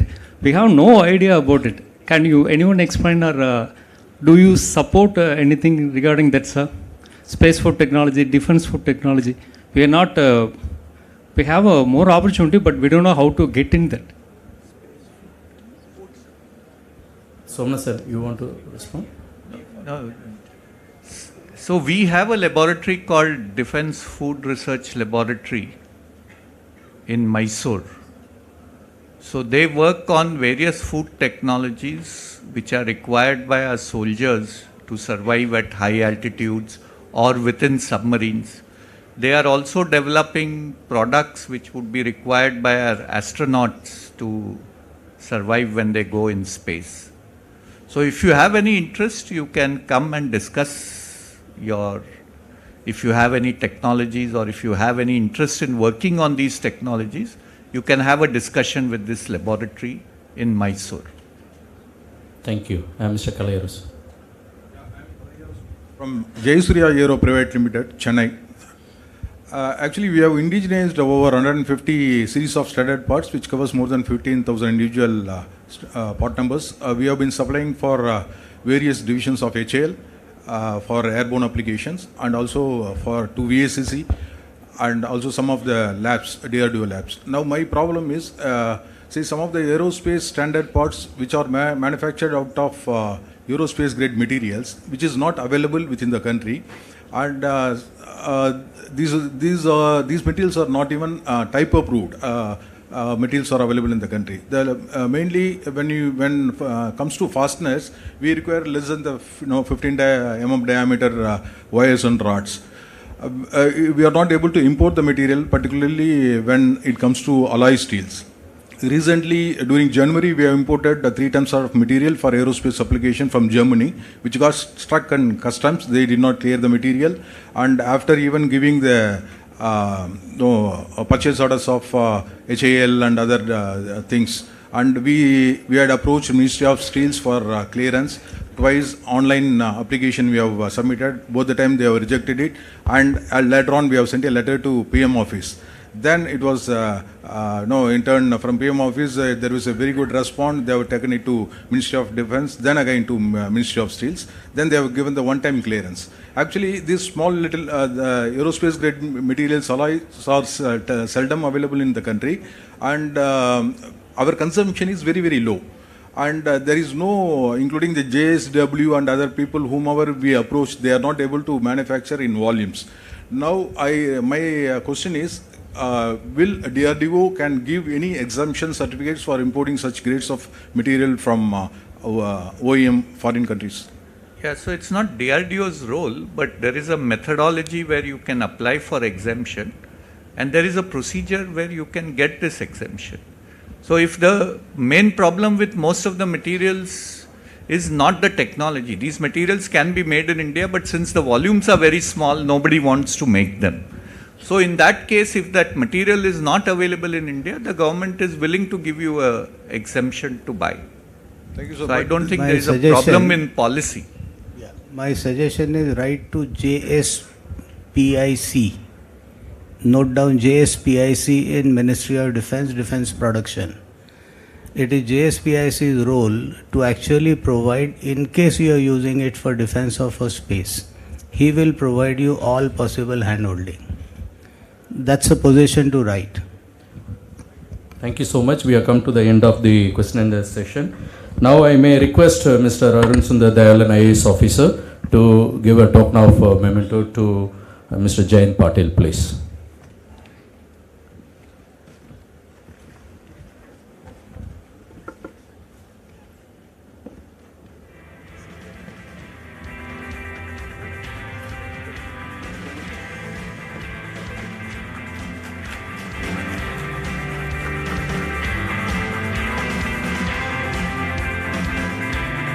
Now I may request Mr. Vijay Karthikeyan, IAS officer, to facilitate Mr. Soundarajan, please.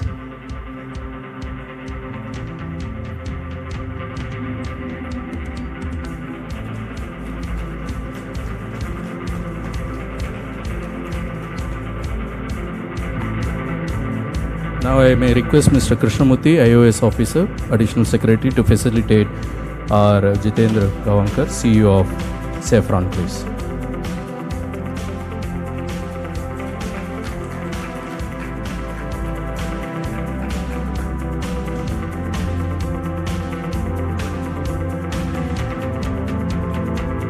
And I may request Mr. Krishnamurthy to continue for Mr. Subbu.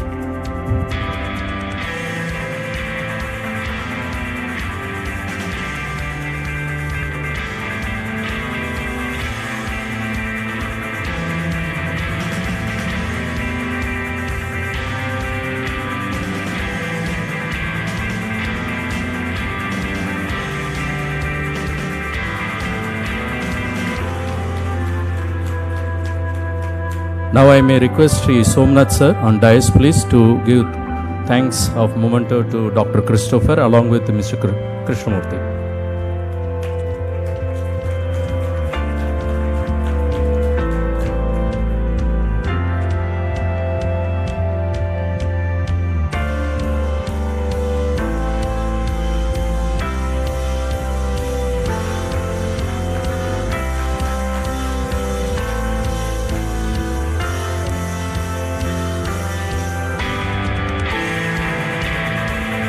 I may request all the panelists to be on stage, please. I may request the IAS officer, Mr. Arun Dayalan and Mr. Vijay Karthikeyan on dais, please, for the session photograph.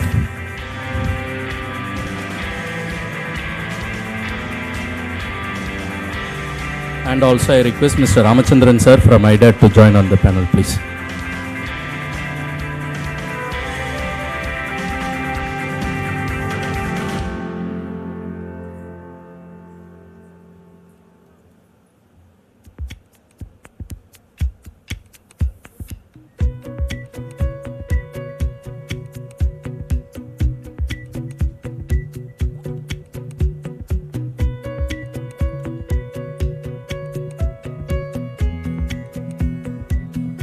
Thank you so much.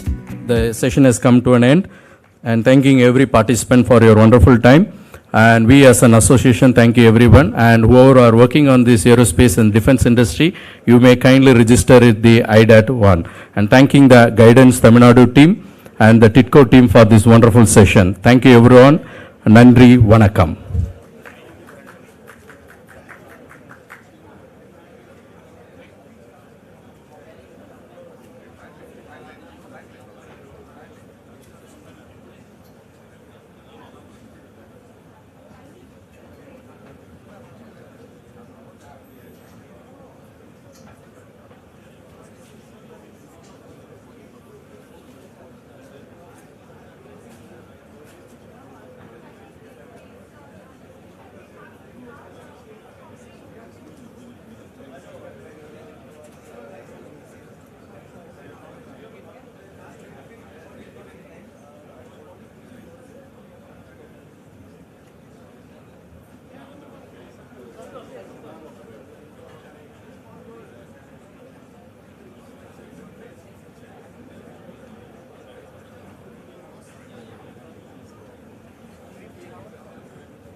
Good afternoon, ladies and gentlemen. In few minutes, we are going for the next session.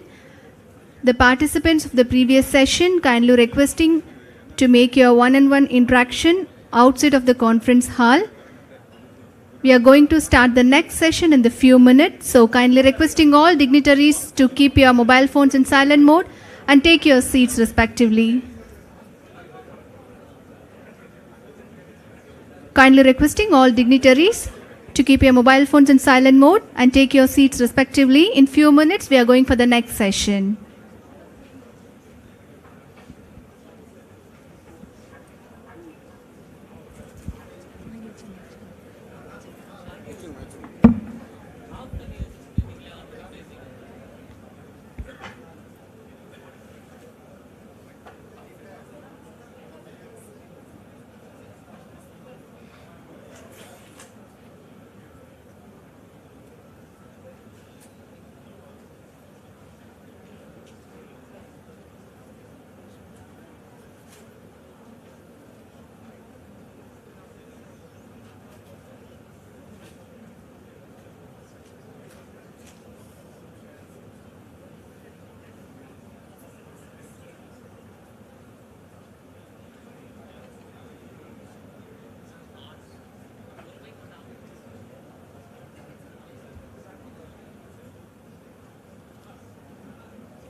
Good evening, ladies and gentlemen.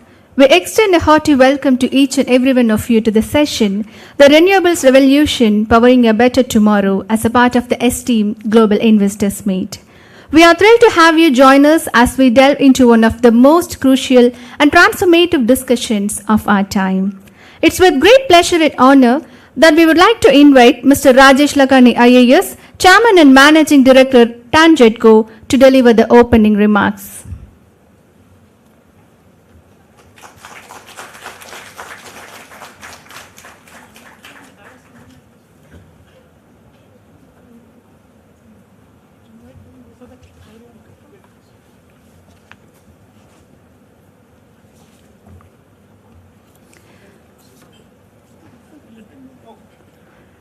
We have a power-packed panel with representatives from the Government of Tamil Nadu and heads of leading OEMs and energy developers.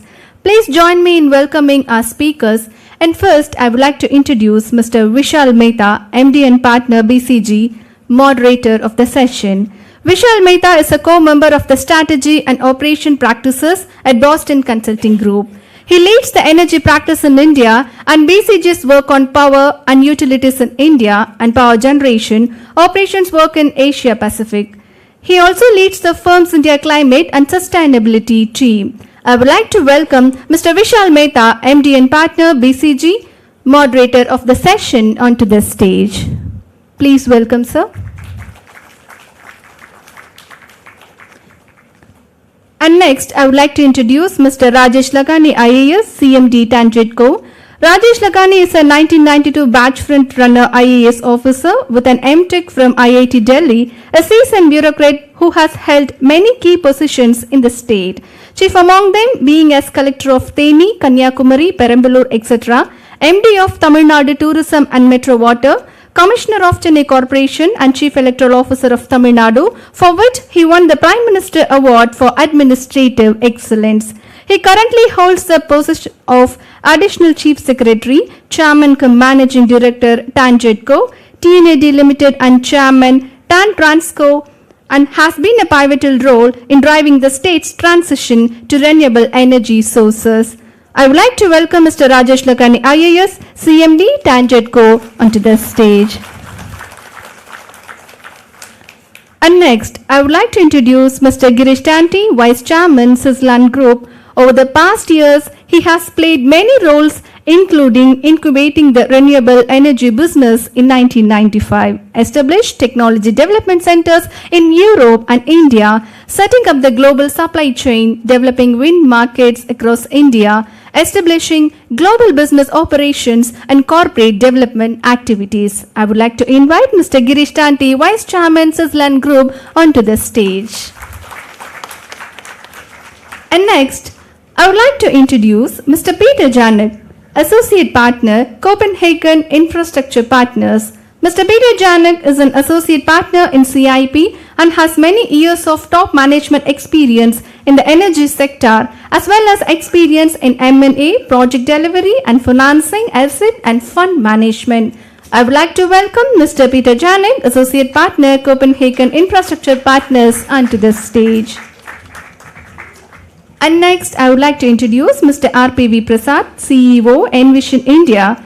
RPV Prasad is heading Envision India and responsible for India business P&L performance-driven professional with 30 years of rich experience in the power and shipping sectors, out of which 22 years with renewable energy in different business units of project management, business development, operation and maintenance, techno-commercial and manufacturing, etc. I would like to invite Mr. RPV Prasad, CEO, Envision India, onto the stage.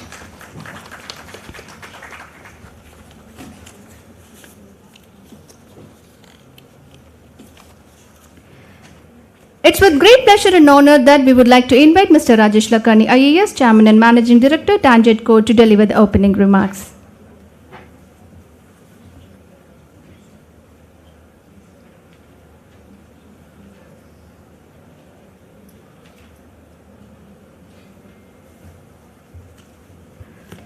Pardon. Next, I would like to introduce Mr. Rajiv Karthikeyan, founder and MD, Leap Green Energy. As a founder and managing director of both Leap Green Energy and Leap India Food and Logistics, Mr. Raju Karthikeyan has demonstrated exceptional leadership in the renewable energy and logistics sectors. Under his guidance, Leap Green Energy has achieved an impressive operating capacity of nearly 1 gigawatt, solidifying his commitment to advancing clean and sustainable energy solution. I would like to welcome Mr. Raju Karthikeyan, founder and MD, Leap Green Energy, onto this stage.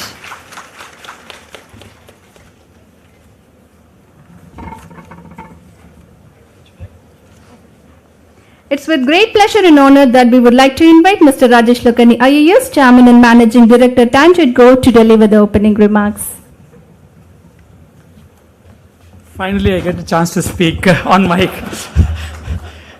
So, dignitaries of the dais and all delegates to this conference, I'll just be very brief. I don't want to go into figures myself, so I'll just play a video, 1 minute, which will tell us about the history of Tamil Nadu and renewable. Can you please play the video, please?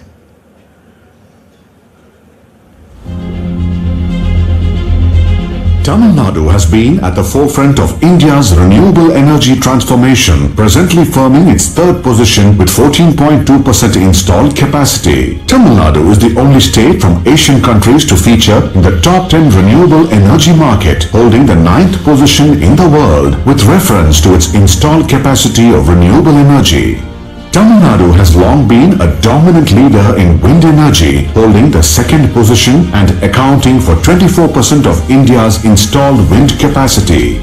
The state takes pride in having installed India's first solar photovoltaic farm and also encompasses the largest solar photovoltaic installation in a single location, while holding the fourth position in solar energy with 10.1% of the nation's total installed capacity. Tamil Nadu is now reshaping the nation's energy sector by adeptly exploring large-scale hybrid green energy storage models in which pumped storage plants, PSPs, will be used to store green energy during the peak generation seasons and use it during lean periods, thereby ensuring incessant renewable energy supply. Tamil Nadu has established the nation's first pumped storage project of 400 megawatts in Kadamparai and has proposed 15 projects with a total capacity of 14,500 megawatts with an investment of Rs 71,900 crores.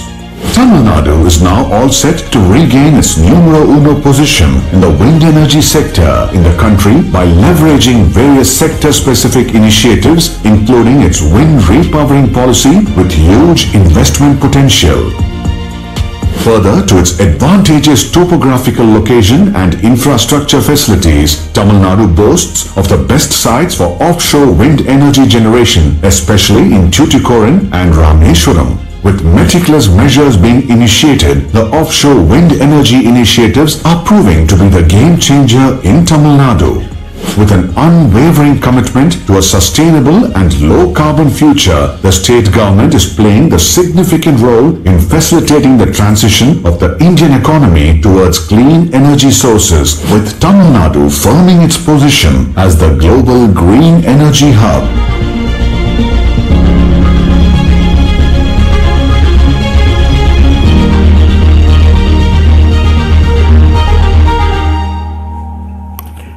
So this is a history. We are not even talking about competition within India. We are talking about competition with other countries. We are a small state, but we are talking about competition.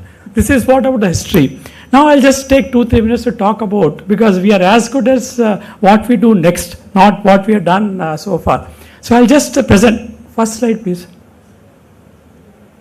You put the last slide. Now, the first tagline for us is the destination for green manufacturing is going to be Tamil Nadu. Why? I'll just come into the next slide, please. This is not my slide. This is PCG's thing. I think Vishal Mehta will vouch for it. They have done this graph. I just cut and pasted from their presentation.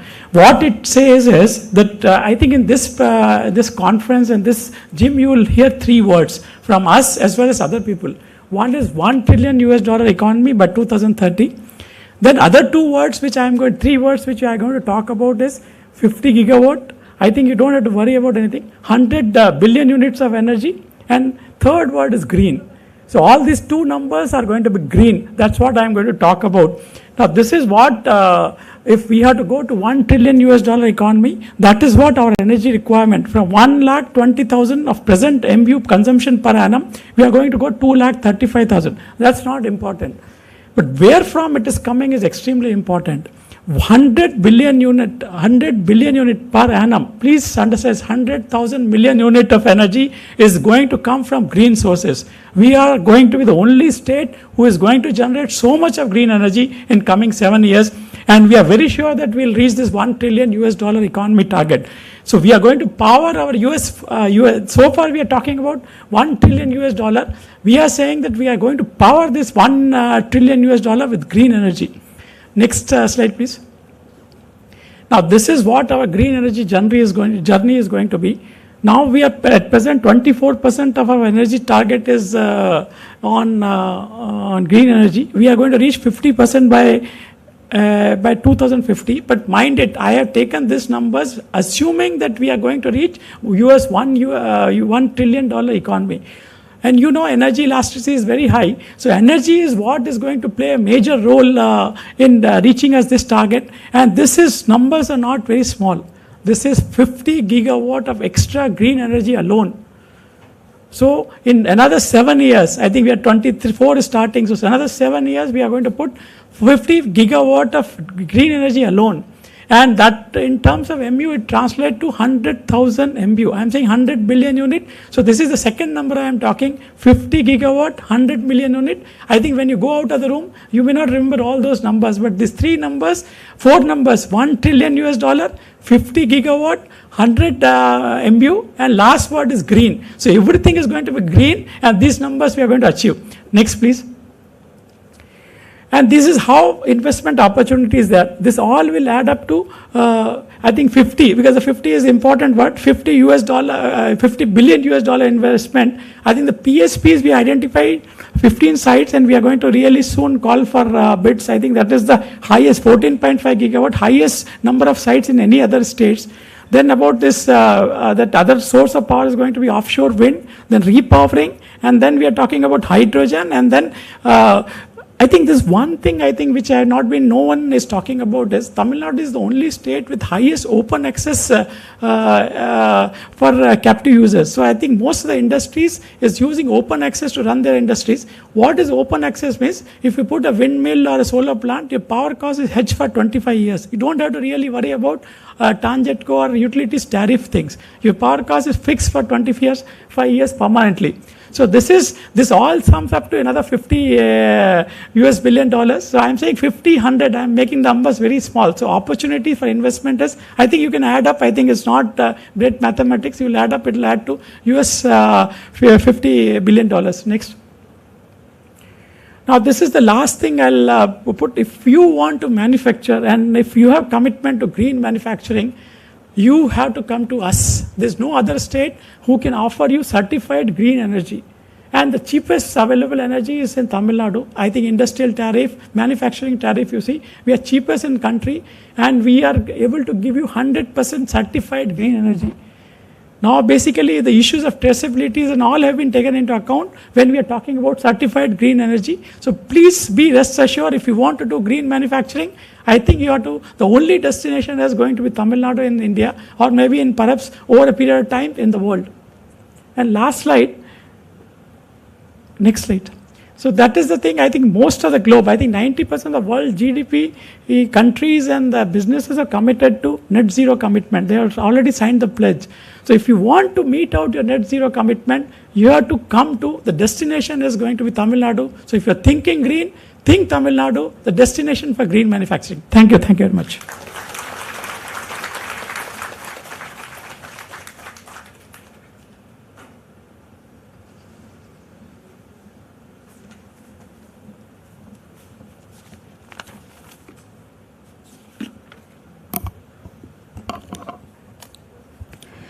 A round of applause for Mr. Rajesh Lakhani IAS, Chairman and Managing Director, TANGEDCO, graced us with his insightful and uplifting opening remarks.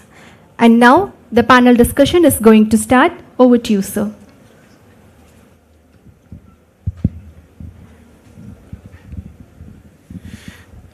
CM sir, thank you for those opening remarks. I don't have to make them, so that's a little bit of effort saved from my side.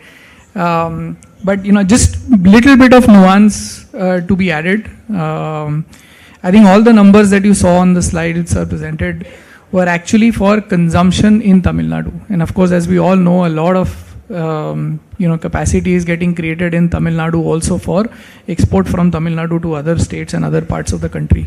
So actually, if you take that into consideration, then the requirement to create projects, infrastructure in the state is much more than that. Second is, we always talk about this 500 gigawatt number at the national level. If you translate that into Tamil Nadu, the number that we just arrived at is actually much higher than that, right? So even if you do 500 gigawatt at a country level, you will still not meet those numbers. So actually the requirement and the potential is even higher than that. The third, what I call the joker in the pack, is I think for the first time, this country has the opportunity to be a net energy exporter, which is in the form of hydrogen, ammonia. And again, these numbers do not account for all the capacity which will get created for hydrogen generation or ammonia exports, which are likely to happen from this, right? So I think the headline message, as sir said, is the potential is huge. And it's not just potential, it's actually a requirement, underlying requirement to be able to power the economy and the aspiration which has been set, right? I think I would like to use the dignitaries on the panel and their views and thoughts to say, how do we get this done, right? I mean, rather than, okay, so the aspiration has been set. I don't think there is any question on the underlying vision, demand, etc. But all of you are experienced working in this country, in this state, in your industries. I think I would just like to go around the table and get your perspectives on how do we get this done? What are the top 2-3 things which will come in the way, and how do we solve for that, right? So if I take that as the underlying question, and I'll just go, from the left side of the room, Peter, just coming to you. I mean, you obviously invested a lot of money in the country, but what would you like to see more happening? Sure. I think maybe to start somewhere else, I think there is a lot to celebrate, and I think that is important. India is, we see it as the third largest renewable energy market in the world, and Tamil Nadu is very, very large within that. And I think there is a lot to celebrate. So anything I say in terms of what needs to improve needs to be seen in that light.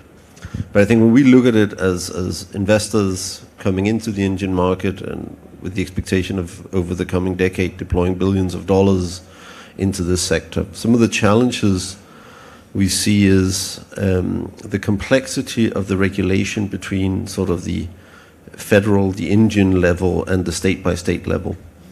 The difference in implementation of initiatives, so the way policies are implemented in one state versus another state, grids at state versus national level, it creates a complexity that is relatively difficult for an investor to deal with, and I think will become more difficult to deal with as India's renewable energy will be predominantly generated in the southern and western states of India, and it will be used all over India.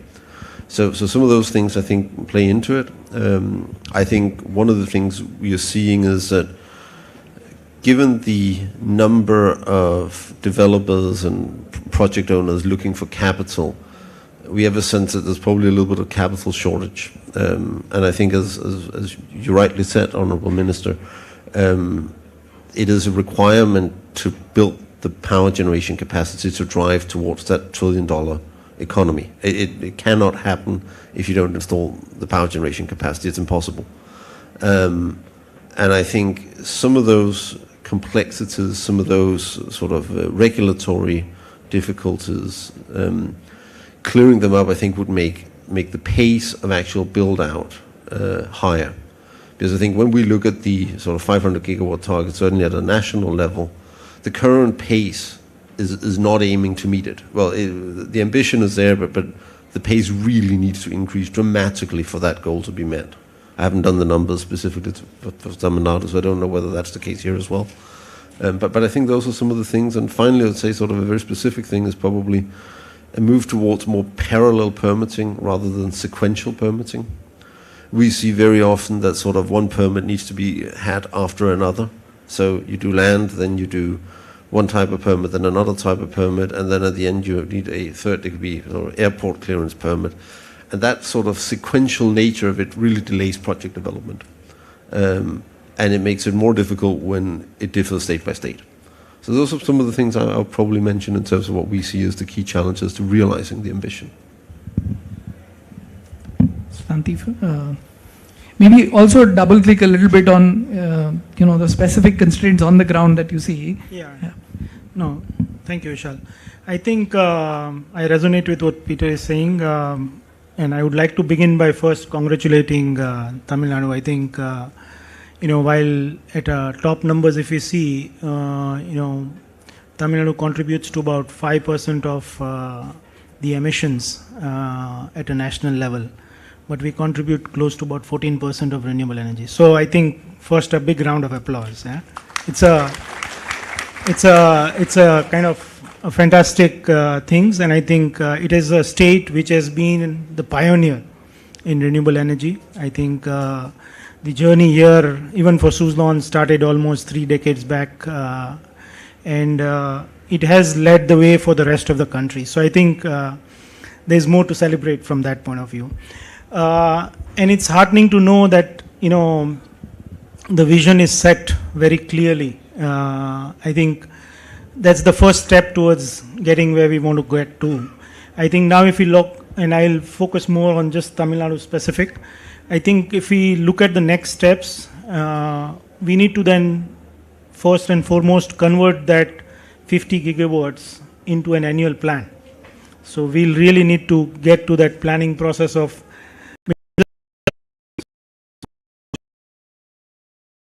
for that. Then the next thing comes is really having a very clear, detailed and showed us how the 50 gigs is going to come in terms of having a very comprehensive renewable energy policy to cover all elements of whatever we want to achieve, and giving that 50 gigawatts what we are looking to, and cover all the domains that is there. The next level is on the implementation side, and I think there are 2 legs to that. One is that, again, just taking from cue from what Peter said, I think the whole permitting process, I think we need to take stock of how much time does it take today, how can we speed up, how can we kind of club some of those things and make it quick so that we can crunch the time, because otherwise the biggest challenge for achieving this huge goal is not going to be technology, it's not going to be manufacturing, it's actually getting the projects on ground. And I think that's the biggest element where I think government can support in a big way to make sure that that volume buildup is happening and the permitting process and all issues around land and other things are sorted out, made it as easy as possible for all of us. And the last leg is, of course, the direct role that the state has to play in developing the green infrastructure in terms of the grid. How can we need to work back all those numbers to see that by what time, what kind of grid infrastructure at which locations we need to have ready, so that, once the projects are there, we can really, so we need to connect the dots. It's now more of a implementation work, and I think it's great that we have aligned our vision to the national vision of tripling, our renewables during the same period.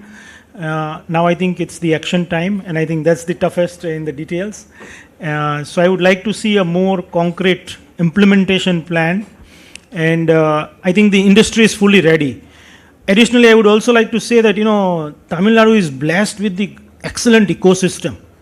We have the richest talent pool in the country in renewable energy, and we have the richest ecosystem of MSME and sub-suppliers of products and services. And I think they are capable of not just supplying to Tamil Nadu, not just for India, but they can export. So I think that's another huge opportunity, just like there is that huge opportunity for Tamil Nadu to supply electricity, green energy to rest of the states. There is huge opportunity for our manufacturing setup and services setup to export our services. So I think, all these are layers going to add on to our 1 trillion economy And I think now it's really getting into the grassroots implementation part. So I'll come back to you last after this round. But Rajiv, slightly different nuance to the same question on how to get this done. Is you made a big capital allocation as a group to this business, right? I mean, the group started with a different thing. What made you do that? Firstly, what opportunity did you see? And secondly, has it really materialized the way you thought about it? Has it been faster, slower? And what can be done more? And linking back to the same underlying question, but just kind of bringing your journey into this, yeah. So yes, we are basically probably the largest homegrown IPP from Tamil Nadu. And our journey in wind energy has been there for more than 25 years. So basically, one point which I would like to say here is the Tamil Nadu economy, specifically most of the industries, the medium scale industries and small scale industries, their competitive advantage actually comes from renewable power. We are one of the most entrepreneurial friendly wind power policies we have in the country. In fact, TANGEDCO, even in the 1980s, promoted wind power. We were one of the first states to promote captive power, and captive power specifically from renewable energy has made manufacturing competitive in this state. So long before other states in India got onto the bandwagon of green energy, Tamil Nadu was actually a leading renewable energy producer. Even by 2010, we had close to 8 gigawatts of installed capacity, while the rest of India put together had less than 8 gigawatts. So Tamil Nadu has a very, very rich legacy. So if you ask us specifically how we allocated capital to this state, to this industry, specifically it was a need for manufacturing. So if you take industries in Tamil Nadu, even though we are one of the most industrialized states in India, we don't have too much of raw materials. Most of our raw materials comes from north. Most of the market is either north or exports. But one thing we have is a lot of renewable energy. And a manufacturing company clubbed with its own captive wind or solar power plant makes the entire manufacturing costs very, very competitive. And globally, it also sort of ticks into the decarbonization theme that people are looking at. So, like what Rajesh Lakhani sir just mentioned, Tamil Nadu has the largest open access capacity in the country. And I would like to add to one point that this open access makes Tamil Nadu industry highly competitive.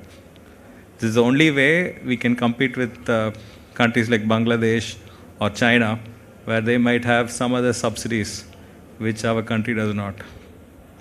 And like what he said, power cost is very important for industry. This is the only way we can hedge our power costs in the long term.